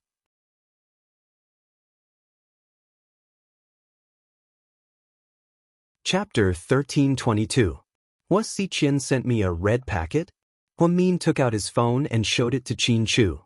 Qin Chu's eyes darkened when he saw the number 13,140. Huasiqian was getting more and more restless. After Huamin rejected it, Huasiqian didn't respond. In the end, Qin Chu didn't say anything. He was still worried that Huamin would feel burdened. However, Huamin could vaguely feel that Huasiqian had changed recently. Ever since he married Song Yisher, this whole thing seemed to have become more and more complicated. Although Huasiqian didn't say anything, the way he looked at Huamin every time, it was very thought-provoking. "Don't be scared, it'll be fine." Qin Chu looked at Huamin with worry in his eyes. His right hand tightened around Huamin's left hand. Huamin didn't say anything and leaned his head on Qin Chu's shoulder. It was already 10:40 p.m. when they arrived at Sky Blessing Court. Yang Mirong finished making dumplings and was waiting for the two of them to come so she could cook them. As soon as Qin Chu walked in, Jixin dragged him outside to set off fireworks. The fireworks for both families were provided by GK. There were a lot of them, and they were beautiful. The three of them stood at the door and watched for a while. Finally, they went inside to eat. Qin Chu and I were waiting to eat your dumplings, so we weren't full just now." "You're greedy." Yang Mirong smiled and picked up another dumpling for Huamin. "Mom, you're biased towards sis, I want one too." Jixin pouted like a child. Yang Mirong picked up another dumpling for Jixin, and then picked up another for Qin Chu. "Thanks, Mom." Qin Chu was very polite. "Ouch, it hurts?" Jixin yelled as he took out the only gold coin in his mouth. It was a northern tradition to put gold coins in dumplings. Normal families would use 50 cents instead, and each family would put one in the dumplings. Legend has it that whoever ate it was the luckiest person in the world. It seemed like Jixin was also a lucky person. You ate it again? Huamin pretended to be angry. I'll sell it to you for 100 yuan, what do you think? Jixin flaunted the gold coin. Huamin pouted and pretended to be angry. While he was eating his dumplings, he suddenly hurt. Ouch, that hurts. Huamian froze when she saw the gold coin. Mom, how many did you release? Huamian yelled. Before Yang Mirong could say anything, Qin Chu silently took out the third gold coin from his mouth. One for each of you. I hope that you three are the luckiest people in the world, Yang Mirong said slowly. Huamin's eyes were slightly wet. She choked on her tears and couldn't say anything. Her mother was so thoughtful that she thought of putting 3 gold coins in the dumplings. She also secretly made a mark so that when she picked up the dumplings for the 3 of them, she gave each of them a gold coin in the dumplings. Huamin always thought that her mother was the kind of person who didn't care about anything. He didn't expect her to be so meticulous. After dinner, Yang Mirong took out 3 big red envelopes and gave one to each of them.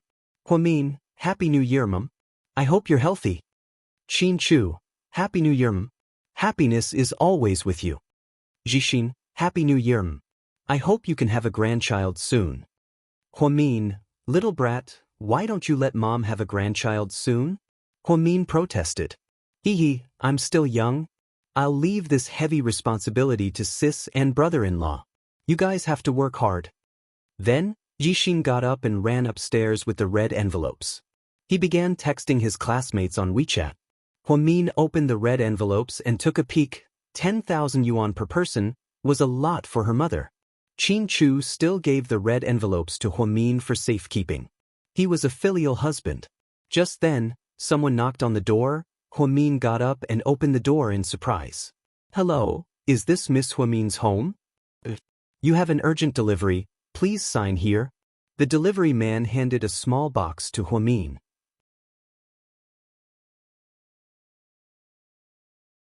Chapter 1323. During Chinese New Year, many delivery companies were on holiday, leaving only the hard-working delivery companies.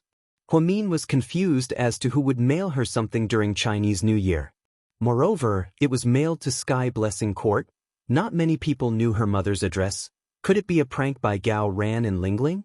Huamin held the box nervously. It was a small box, about the size of her palm, and it was square in shape.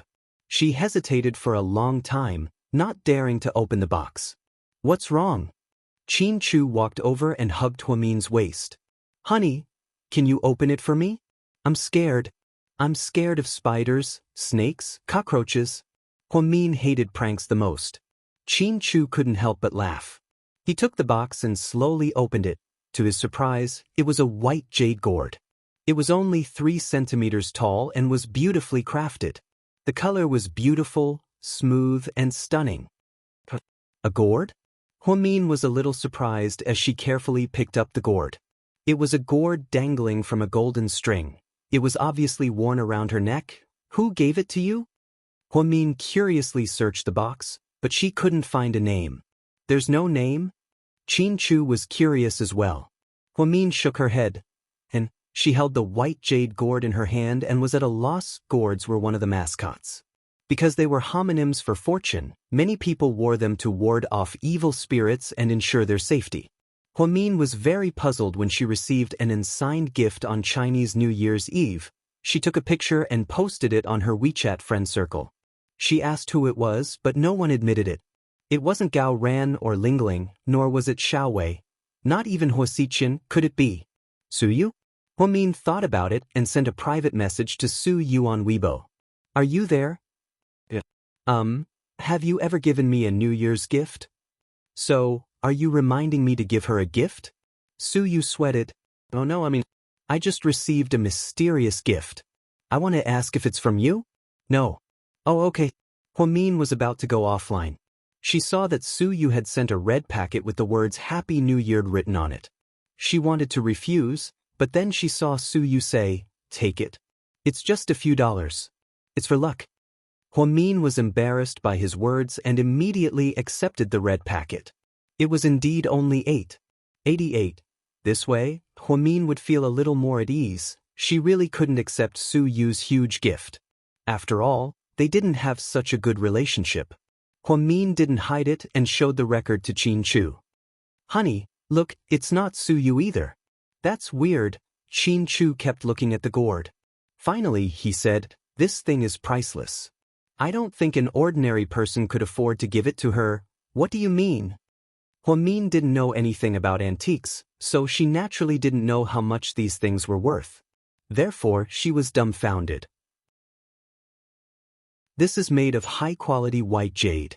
The color is very good, and it's flawless. It's the best of the best. And the workmanship, it's definitely not made by an ordinary person. I think it's worth at least 10 million. I'll ask an expert tomorrow. 10 million? Honey, I really don't know who gave it to you. I didn't do anything to hurt you. Huamin looked wronged. Qin Chu pinched her face lovingly and smiled. I know. Wait, let me look at the number on the delivery form and check the logistics information. Huamin scanned the QR code, but in the end, she was disappointed to find that the information couldn't be verified. It was like seeing a ghost. This delivery was like a pie falling from the sky. At the same time, on an island in the South Pacific Ocean, a girl in a yellow beach dress with long hair was at a shooting range by the sea. She held a black pistol, aimed at the bullseye, and fired continuously. Then, though she hit all 10 targets, boss, drink some water and take a break. The well-built assistant walked up and handed her a bottle of mineral water. The girl unscrewed the cap and took a sip.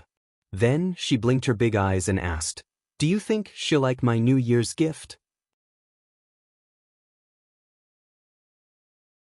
Chapter 1324. Boss, I'm sure she'll like your gift. Don't flatter me, the girl emphasized. I'm not flattering you. The most important thing is that there's only one white jade gourd in the world. It's priceless. The assistant replied solemnly. The young girl was so amused by him that she couldn't help but laugh. I miss her so much, but Dad won't let me go find her. It's so annoying. The professor is doing it for your own good. The situation is tense right now. What if... I know. It's good to see her living a peaceful and happy life. If she can live a peaceful and happy life like this, it's okay even if I don't want to acknowledge her.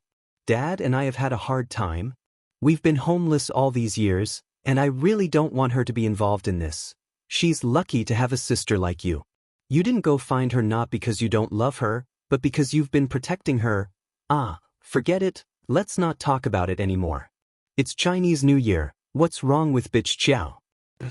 Young Master Qiao wants you to go back within 3 days, or else. The assistant stopped mid-sentence. Or else what? The girl turned around and pouted at her assistant. I don't dare to say. I'm afraid you'll kill me, the assistant said guiltily. Say it or else I'll kill you right now. The girl picked up her gun and pointed it at her assistant's head fiercely. Young Master Qiao said, if you don't go back in 3 days, he'll put you on the wanted list. Bitch Qiao is so despicable. Motherfucker. Let him be on the wanted list. I don't believe that even Interpol can't do anything to me. As Interpol's most wanted criminal, she had been traveling around the world peacefully for years. What could bitch Qiao do to her? She turned around and shot again. She didn't even need to aim, but she still hit the bullseye. As the top scholar of West Point and a talented Chinese girl, her marksmanship was among the top 10 in the world. However, someone like her was a weirdo. Unless she wanted to find you, you would never be able to find her. Then, the girl casually threw the gun on the ground, grabbed the scarf her assistant handed her, put it on, and left. The spring festival that he had been looking forward to for a year had passed so easily in the blink of an eye. Huamin did not even have the time to watch the spring festival gala properly. Perhaps he was too sleepy. Huamin woke up at 6 o'clock in the morning on the 4th day of the first lunar month. Qin Chu was still asleep. He was too tired recently and could only sleep well when he was with Huamin. Huamin opened the drawer again and took out the white jade gourd to study. Qin Chu had already asked an expert to appraise it, and the result was very surprising. It was said that this was a gift from a certain prince of the Han dynasty to his beloved princess. Later, it was buried in the ancient tomb as a funerary object. Many years later, it was stolen by grave robbers and then drifted overseas. 3 years ago, It was bought by an unknown mysterious buyer at a well-known auction house in Athens. At that time, the price was 120 million US dollars per pair. In other words, it would cost 720 million yuan, which was a sky-high price. What blue and white porcelain? Tang tricolor was simply too weak, okay? The reason why it was priceless was not only because the owner of the white jade gourd was a princess of the Han dynasty. The most important reason was that this piece of jade was rare and priceless. Moreover, it was polished by the most famous craftsman of the Han dynasty. It was a rare treasure that was priceless. Qin Chu later laughed and said, "Honey, you're a rich woman now. I'm going to pay you in the future." Huo Mian had never imagined that she would become a billionaire all of a sudden. This white jade gourd was actually a pair, but she received one. So, the other gourd was still in the hands of the person who gave her the gift? Then, who was that person? Chapter 1325. Huo Min had a strong feeling that this person was her loved one. They were going to meet sooner or later, right? At this thought, Huo Min was unusually excited. She repeatedly stroked the white jade gourd and didn't want to let go. In the end, she hung it around her neck. The gourd had the effect of attracting wealth and warding off evil spirits. High-quality jade also had the ability to protect its owner. It was said that if one wore it for a long time, it could connect with their owner's heart. Huo Min decided that from this moment on, she was going to wear it until she met that person. "Honey? It's still dark. Why don't you sleep a little longer?" Qin Chu woke up groggily. He reached out and hugged Huo Min. She didn't expect Mr. Qin to be so grumpy when he woke up. What a surprise. "I can't sleep. Are you still thinking about the gourd?" Qin Chu leaned forward and kissed Huo Min's cheek. "Honey, who do you think gave it to me? Isn't it too expensive? They bought a pair for 720 million yuan, and now they're giving me one of them?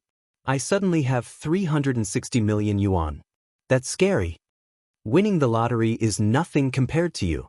Honey, you're the one who suddenly became rich," Qin Chu joked. Huo Min smiled and rested her head on Qin Chu's chest. Ever since she received this gift, Huo Min was in a good mood. It wasn't because of the money, but because this person might be related to her by blood. Huo Min imagined countless times that her fated relative, sister, or brother. Later, when she actually met that weird girl, Huo Min realized that her genius was so weak. Compared to her, she was nothing. She was the one with the genetic mutation, okay? Huo Min hugged Qin Chu coquettishly and didn't get up until 7 a.m. After a simple breakfast, the two of them drove to work. On the 4th day of the first lunar month, there were very few people at Southside. There were few patients and few doctors, and many of them were still on vacation. Huo Min went into his office and organized the information for an hour. He looked at the registration records on the computer. There wasn't even a single neurologist. How idle.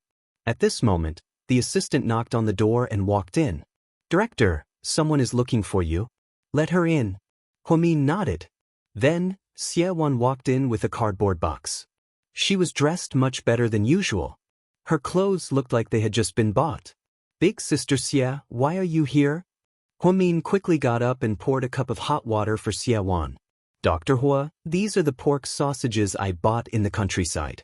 They're clean and delicious. I made a box for you." "Big Sister Xie, you're too polite. I can't finish so many. I'll just try one or two of them. They're easy to store. If you can't finish them, you can put them in the fridge. They're really delicious. Shuai Shuai and I both love them. I made a box for Ni Yang too. He likes them very much." Xie Wan seemed to be in a good mood. "Thank you." Huo Min carefully took the box and placed it on the floor of the office. Huo Min had always thought that the woman who abandoned Ni Yang was a cruel and merciless woman. When he first met Xie Wan, he also thought that she wasn't easy to get along with. It wasn't until later that Huo Mian understood her pain and difficulties that she helped her. Only then did he realize that Xie Wan was actually a good person.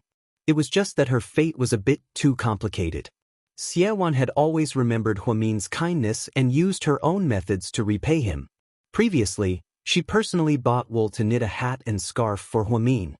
Sometimes, she even gave Huo Min some eggs and local specialties. Now, she even gave him the sausages she made. Although they weren't expensive, the thought was important. Big sister Xie, how's your relationship with Enai Yang now? Huamin had been busy lately. Plus, it was the end of the year and Enai Yang had to travel all over the country to attend various TV parties. In the blink of an eye, they hadn't seen each other for more than 20 days. His phone was also under the care of his agent, Sister Ingzi, so Huamin didn't have time to ask Enai Yang.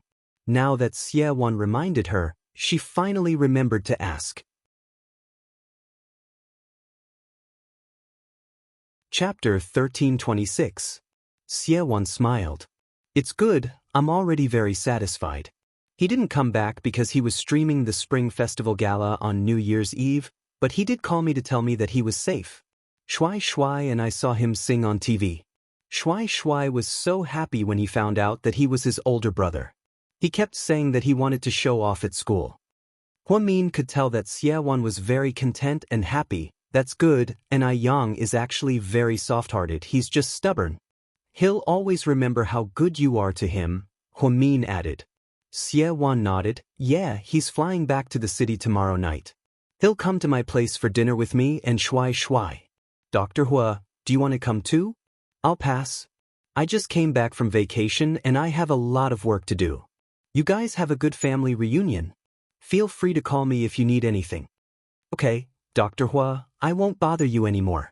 After Xie Wan left, Huamin was actually quite happy.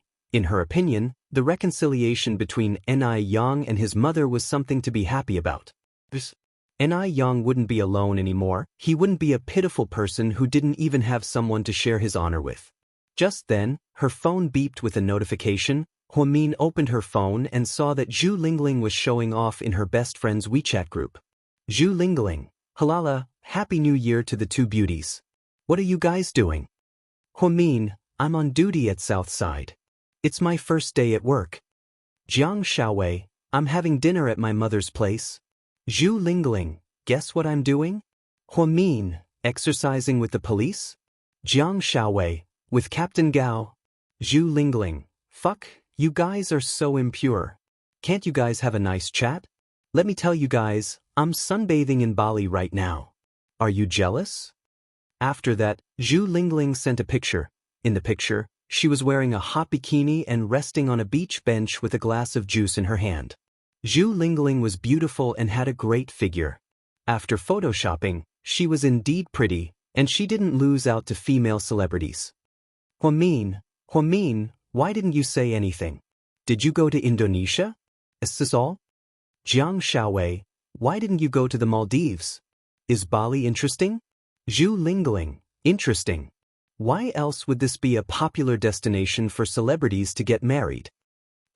It's not easy for my police officers to get annual leave, and I got it for them.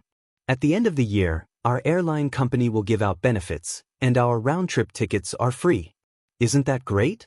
Huo was Jiang Xiaowei, not bad. I want to go out and play too. I really want to go to Barcelona. Unfortunately, I've become a panda and I'm heavily protected. I can't go anywhere.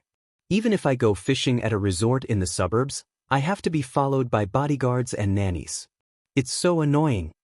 Zhu Lingling, Mion, are you coming? Why don't you and Mr. Qin come too? We'll go back together after a few days.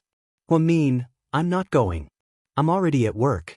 If I continue to take time off, I'll be letting down the 8,888 yuan that our President Wu gave me. Zhu Lingling, old Wu is quite nice to you. Jiang Xiaowei, that's because my Mion made him proud. Those two awards are very valuable. She's the first person in the South District to win these awards. Huamin, all right, you two can stop flattering me. You guys talk, I'll get back to work. Huamin didn't really want to chat during work hours. After all, she was a doctor and couldn't neglect her duties. So, after a few words, she switched to Do Not Disturb mode and put down her phone. Just then, her phone rang again. She picked it up and saw that it was an unfamiliar number. Huamin hesitated for a few seconds before picking it up. Huamin, Happy New Year.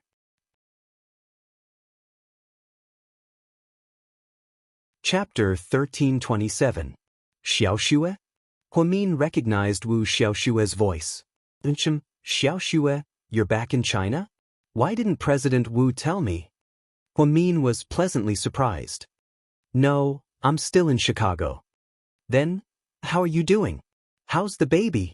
I'm fine, and Xinyue's been a good girl. Wu Xiaoshue seemed to have matured a lot after the divorce. That's good. I miss you, so I called to ask if you have a baby yet. Not yet. Huamin smiled awkwardly. It's okay, you can't rush this. It's not urgent anyway, just let nature take its course and keep a good mood. I will. Are you in contact with Ning Ziyuan? Wu Xiaoshue asked hesitantly. No, why? Nothing. I heard from my uncle that a while ago, he went to my uncle in private and kowtowed to him. He wants to come back to work at the hospital. He doesn't seem to be doing well outside. What did President Wu say? My uncle said, it's not that he doesn't want to give him a chance, but his skills are limited. As an ophthalmologist, he can't even write an academic article about ophthalmology. The first hospital won't accept someone like him. Huamin nodded.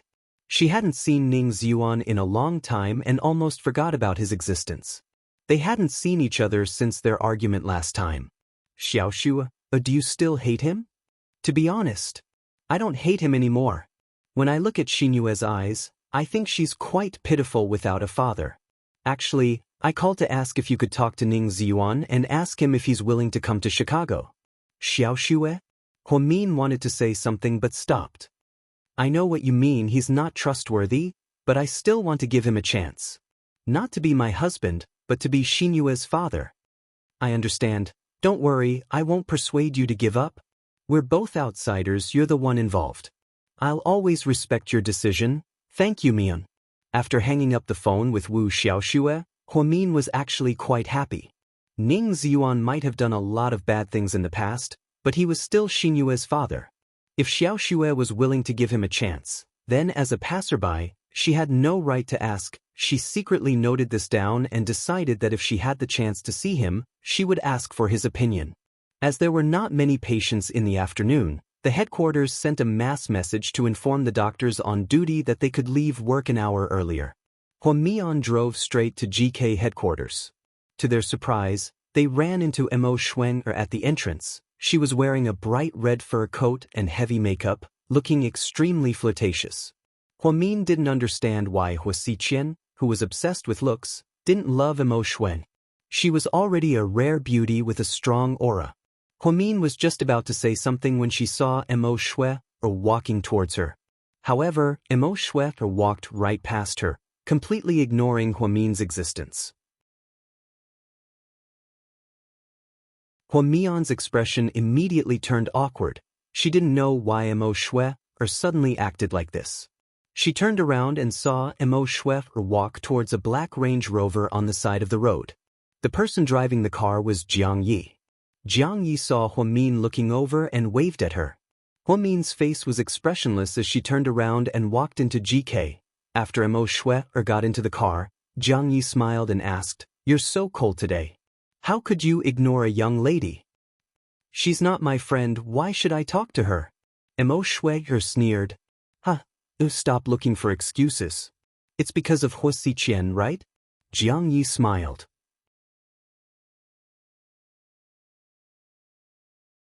Chapter 1328. You're so annoying. Hurry up and drive. Stop talking nonsense. Mo Shuang didn't seem to want to mention Hua Xiqian's name, so her face darkened. Jiang Yi knew what she was thinking, so he drove Mo Shuang away. Huamin went straight to the president's office, where Qin Chu was assigning tasks to a few executives. When Huamin walked in, he sat in the corner of the sofa, not daring to disturb them. "A young lady, here's your milk." Assistant Yang walked in with a cup of warm milk. Ever since Huamin told him to prepare for pregnancy, Assistant Yang had been obedient and changed his coffee and tea to warm milk. Huamin never got pregnant, so the more he drank, the more awkward he felt. "Okay, that's all for today. I want to see results at the beginning of next month." "Yes, President Qin. You guys can leave now." Upon hearing Qin Chu's order, the executives turned around and left. "Good afternoon, a young lady." "Good afternoon, a young lady." The executives didn't forget to greet the lady boss when they saw her. Huamin smiled and nodded at her. After everyone left, she stood up and walked over, then she intimately sat on Qin Chu's lap and wrapped her arms around his neck. "You're so busy every day, isn't it boring?" "It is." Qin Chu nodded. "Then, how about you go to South Side and be a doctor for a few days, and I'll be the president for a few days?" Huamin joked. "That's a good idea." Qin Chu continued to nod. "Forget it. Being a doctor is actually very simple. All you have to do is treat patients. Yours is too complicated, it's giving me a headache." Because GK was involved in too many industries, as the president, Qin Chu was often overwhelmed with work. "What's this?" Huamin looked down and saw a gift box on his desk. "I don't know, Assistant Yang just brought it in and said it was for me.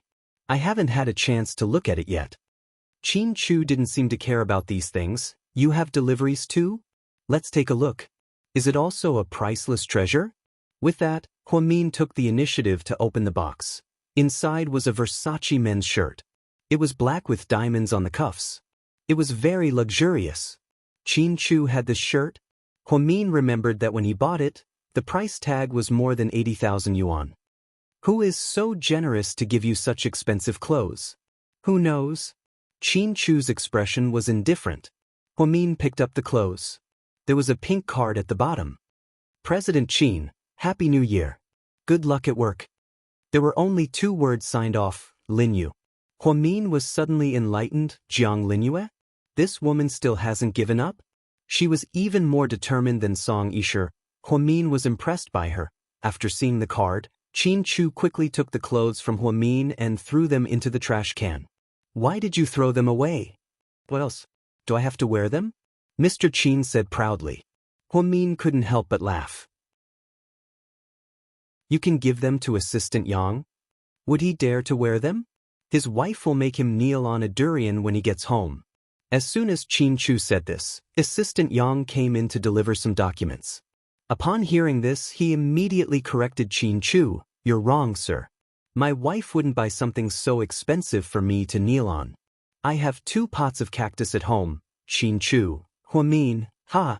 Huamin didn't expect Jiang Linyue to give Qin Chu clothes, but it didn't affect his mood. After all, she was just a small fry who didn't even know how long she had to wait in line. It wasn't worth mentioning. "What are we eating after work?" Huamin asked coquettishly. "Huamin, speak properly," Huamin protested.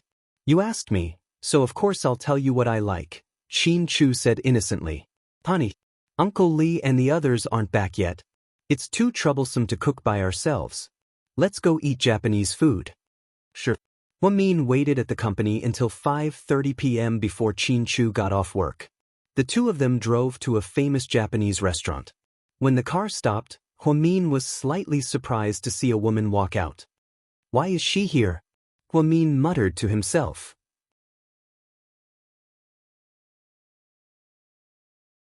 Chapter 1329. Qin Chu looked in Huamin's direction and was very calm when he saw who it was. Yang Xiaoping was just a passerby in Qin Chu's eyes. Yang Xiaoping showed up at a famous Japanese restaurant on the 4th day of the 1st lunar month? Wasn't that strange? The food here wasn't cheap, and a meal here cost at least 1,000 yuan. Didn't Yang Xiaoping say that she was going home for Chinese New Year? Why was she back so soon? She was dressed nicely and didn't look like a village girl at all. However, it was still a funny combination in the middle of winter. She was wearing shiny black leather pants, short black leather boots, and a black fur coat. Yang Xiaoping's figure wasn't very good either. She had a classic pear-shaped body. Therefore, from afar, she looked like a black bear. She walked out on her own, hailed a taxi, and left. When Huamin and Qin Chu got out of the car and walked inside, Huamin saw a second familiar face. Song Yisher. She was obviously surprised to see Huamin as well, and she lowered her head and left in a hurry. Whenever Huamin appeared, the Song sisters had to avoid him. That was their bet. Song Yishuan? Yang Xiaoping? 2 seemingly unrelated people appeared in a Japanese restaurant one after the other. This made Huamin suspicious. However, she didn't say anything else about them. Instead, she went in with Qin Chu to eat quietly. The chef who served the food was a Japanese, because Chin Chu and Huamin were both VIP members here. Therefore, he personally brought the sashimi platter to them and complimented them in broken Chinese. Your girlfriend is very pretty. No, she's my wife. Chin Chu was extremely arrogant. Huamin secretly pinched him. Why are you being so serious with a Japanese guy? I don't care which country he's from, I can't make a mistake. There's a big difference between a girlfriend and a wife, Chin Chu continued to argue.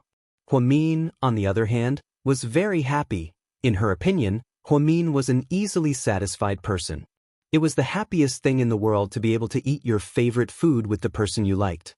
When the two of them were halfway through their meal, they did not expect that Su Yu and the others would also come here.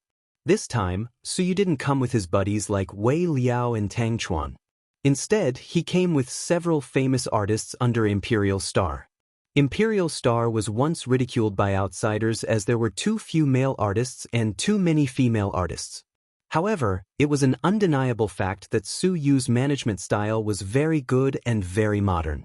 Therefore, Imperial Star always had a good reputation in the domestic entertainment industry. Many students who graduated from film schools wanted to join the company. Su Yu only brought Jian Tong, Jiang Yi, and 2 other female celebrities with him today. As the boss of Imperial Star, it was normal for him to treat his artists to a meal. Jian Tong liked Japanese food, so they came. However, they didn't expect to run into Su Yu and Huamin here. Jian Tong regretted coming as soon as she walked in. She knew that as long as Huamin was around, President Su's gaze would always wander. President Su, how about we go somewhere else? President Su, I don't want to eat Japanese food anymore. Jian Tong reacted quickly. She didn't want to stay in a place where Huamin was around for too long. It would be awkward for everyone. Especially President Su. Su Yu didn't say anything, however. Jiang Yi spoke up first. I don't think we should go somewhere else. This place is good. Don't go back and forth, you're starving. This place is good. You guys sit first, I'll go say hi.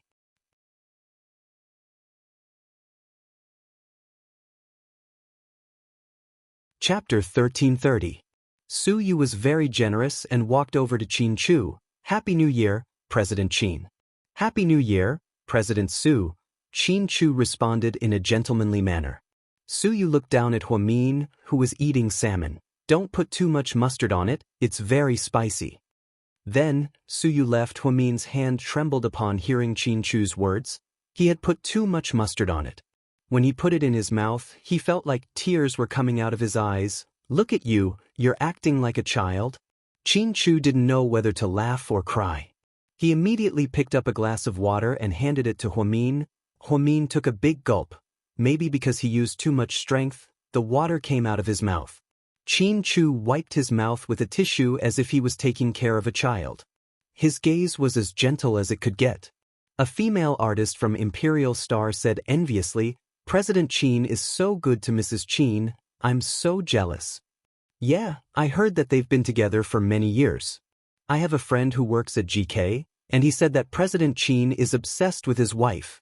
Other than his wife, he doesn't care about anything else. He's such a good man, why don't we have that kind of luck? You guys aren't as smart as President Chin's wife. Jiang Yi teased. Jian Tong interrupted unhappily, let's eat, everyone. After dinner, when Chin Chu was about to pay the bill, he was told that Su Yu had already paid. Chin Chu didn't say anything as he held Huamin's hand and left. Su Yu, on the other hand, wasn't in the mood to continue eating. Every time he saw Huamin, he was overjoyed. However, as soon as Huamin left, he felt like he had lost his soul. President Su, I'd like to propose a toast to you. Thank you for supporting me this year, and allowing me, a newcomer, to make a name for myself. A female artist raised her glass with a smile. Su Yu picked up his glass and slowly took a sip. After dinner, someone suggested that they go to Seductive Fox. Su Yu didn't refuse and brought the artist to Seductive Fox to book a private room. While they were playing, the door to the private room was suddenly pushed open. Huo Xiqian walked in, wearing a dark purple jacket, looking very elegant. Unlike Su Yu and Chin Chu loved black and always wore black, whether it was his shirt or his suit. On the other hand, Su Yu loved the color white. It was eternal white. He would only be satisfied if he wore white underwear. Hua Xiqian preferred colors. Most of his jackets were orange, sky blue, coffee, and even pink. However, it was precisely because of its versatility that it appeared to be extraordinarily fashionable. Lord Su, shall we have a chat? Take a seat.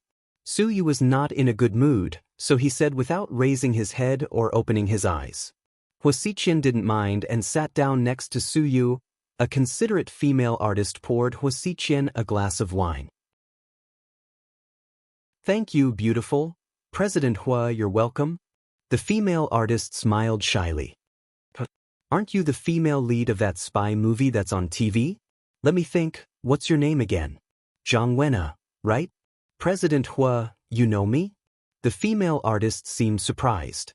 Su Yu glanced at Hua Xiqian faintly and asked, So, you came to talk to me because you want to hit on one of my female artists? His words immediately made the female artist feel awkward. She immediately stood up and left, afraid that President Su would get angry.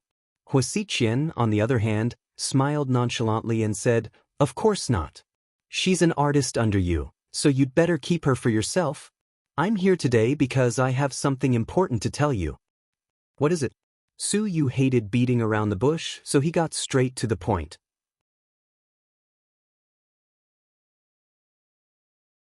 Chapter 1331. Lord Su, are you interested in working with me? Work with you?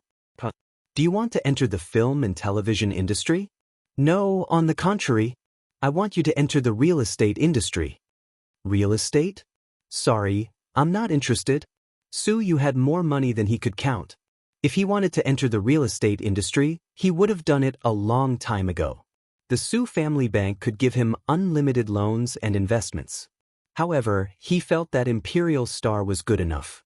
He could entertain himself and make money. Why should he be so greedy? The most important thing was that he didn't have any time. That way, even if he had money, it would be meaningless. He would be as tired as a dog. He had to fly around every day and have meetings everywhere. I know you're not interested in real estate, but what if this has something to do with Qin Chu? Hua Xiqian continued to ask. What does it have to do with Qin Chu? Su Yu was indeed interested. Are you interested in joining forces with me to defeat Qin Chu? Beat him until he can't turn around. Su Yu was slightly shocked. Hua Xiqian continued to laugh. Lord Su, this isn't a joke. I'm serious. So, you hate Qin Chu so much because he dug up your ancestral grave? Su Yu asked. Hua Xiqian, no, I just really want to defeat him. But don't you think it's an interesting challenge? Mr. Li invested in our company and held a snooker competition. Actually, even if Qin Chu doesn't win, we'll still work with him because Qin Chu has already met Mr. Li before. Anyone who can catch Mr. Li's eye is undoubtedly a business genius. He's obviously become the leader of our company, but where do you think you and I are? I don't think we're stupider than him, but we're not ambitious enough. If you're so ambitious, you can do it yourself? Su Yu said in a disdainful tone as he looked down on Hua Xiqian. It's not that I can't do it myself, but it's a waste of time. I don't have much patience left. I think if we work together, GK will collapse within a month and Qin Chu will have nowhere else to go. Aren't you afraid that Hua Min will hate you to death? Su Yu was surprised. He always thought that Hua Xiqian treated Hua Min well. Why did he suddenly become so ambitious? Did he really not care about Hua Min? That's what women do. It's not what I do. What I want is very simple. It's the result, the start of a war. Unintentionally, it's to determine the winner and the loser. The winner is king while the loser is in the wrong. The law of the jungle. Hua Xiqian licked his lips, still smiling. However, President Su had a feeling that his smile was creepy and made him uncomfortable. Huh? You're ambitious, Su Yu sneered. I'm a man. What's the point of living if I'm not ambitious? Hua Xiqian didn't think much of it. So, you've decided to go against Qin Chu, right? Not against Qin Chu, but against GK, Hua Xiqian emphasized. So, if I work with you, what do you plan to give me in return?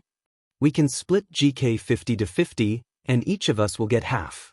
What about Hua Min? Suyu sneered. Huasiqian looked at Suyu with a complicated expression. Lord Su, you're so funny.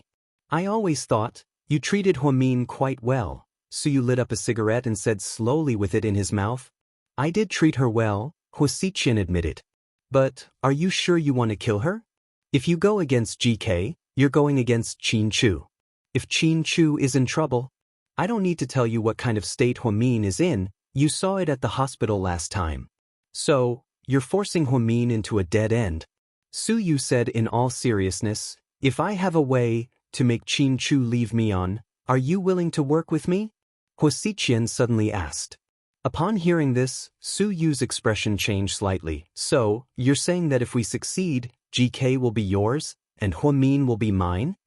Suyu asked. You're tuning in to the Dreamy Chapters YouTube channel. We're so grateful for your support, and don't forget to subscribe to join us on this incredible journey through captivating stories. Your generosity through donations truly makes a world of difference, as it's the primary source of revenue that allows me to expand and enhance this channel for you. Thank you from the bottom of my heart for being a part of this adventure.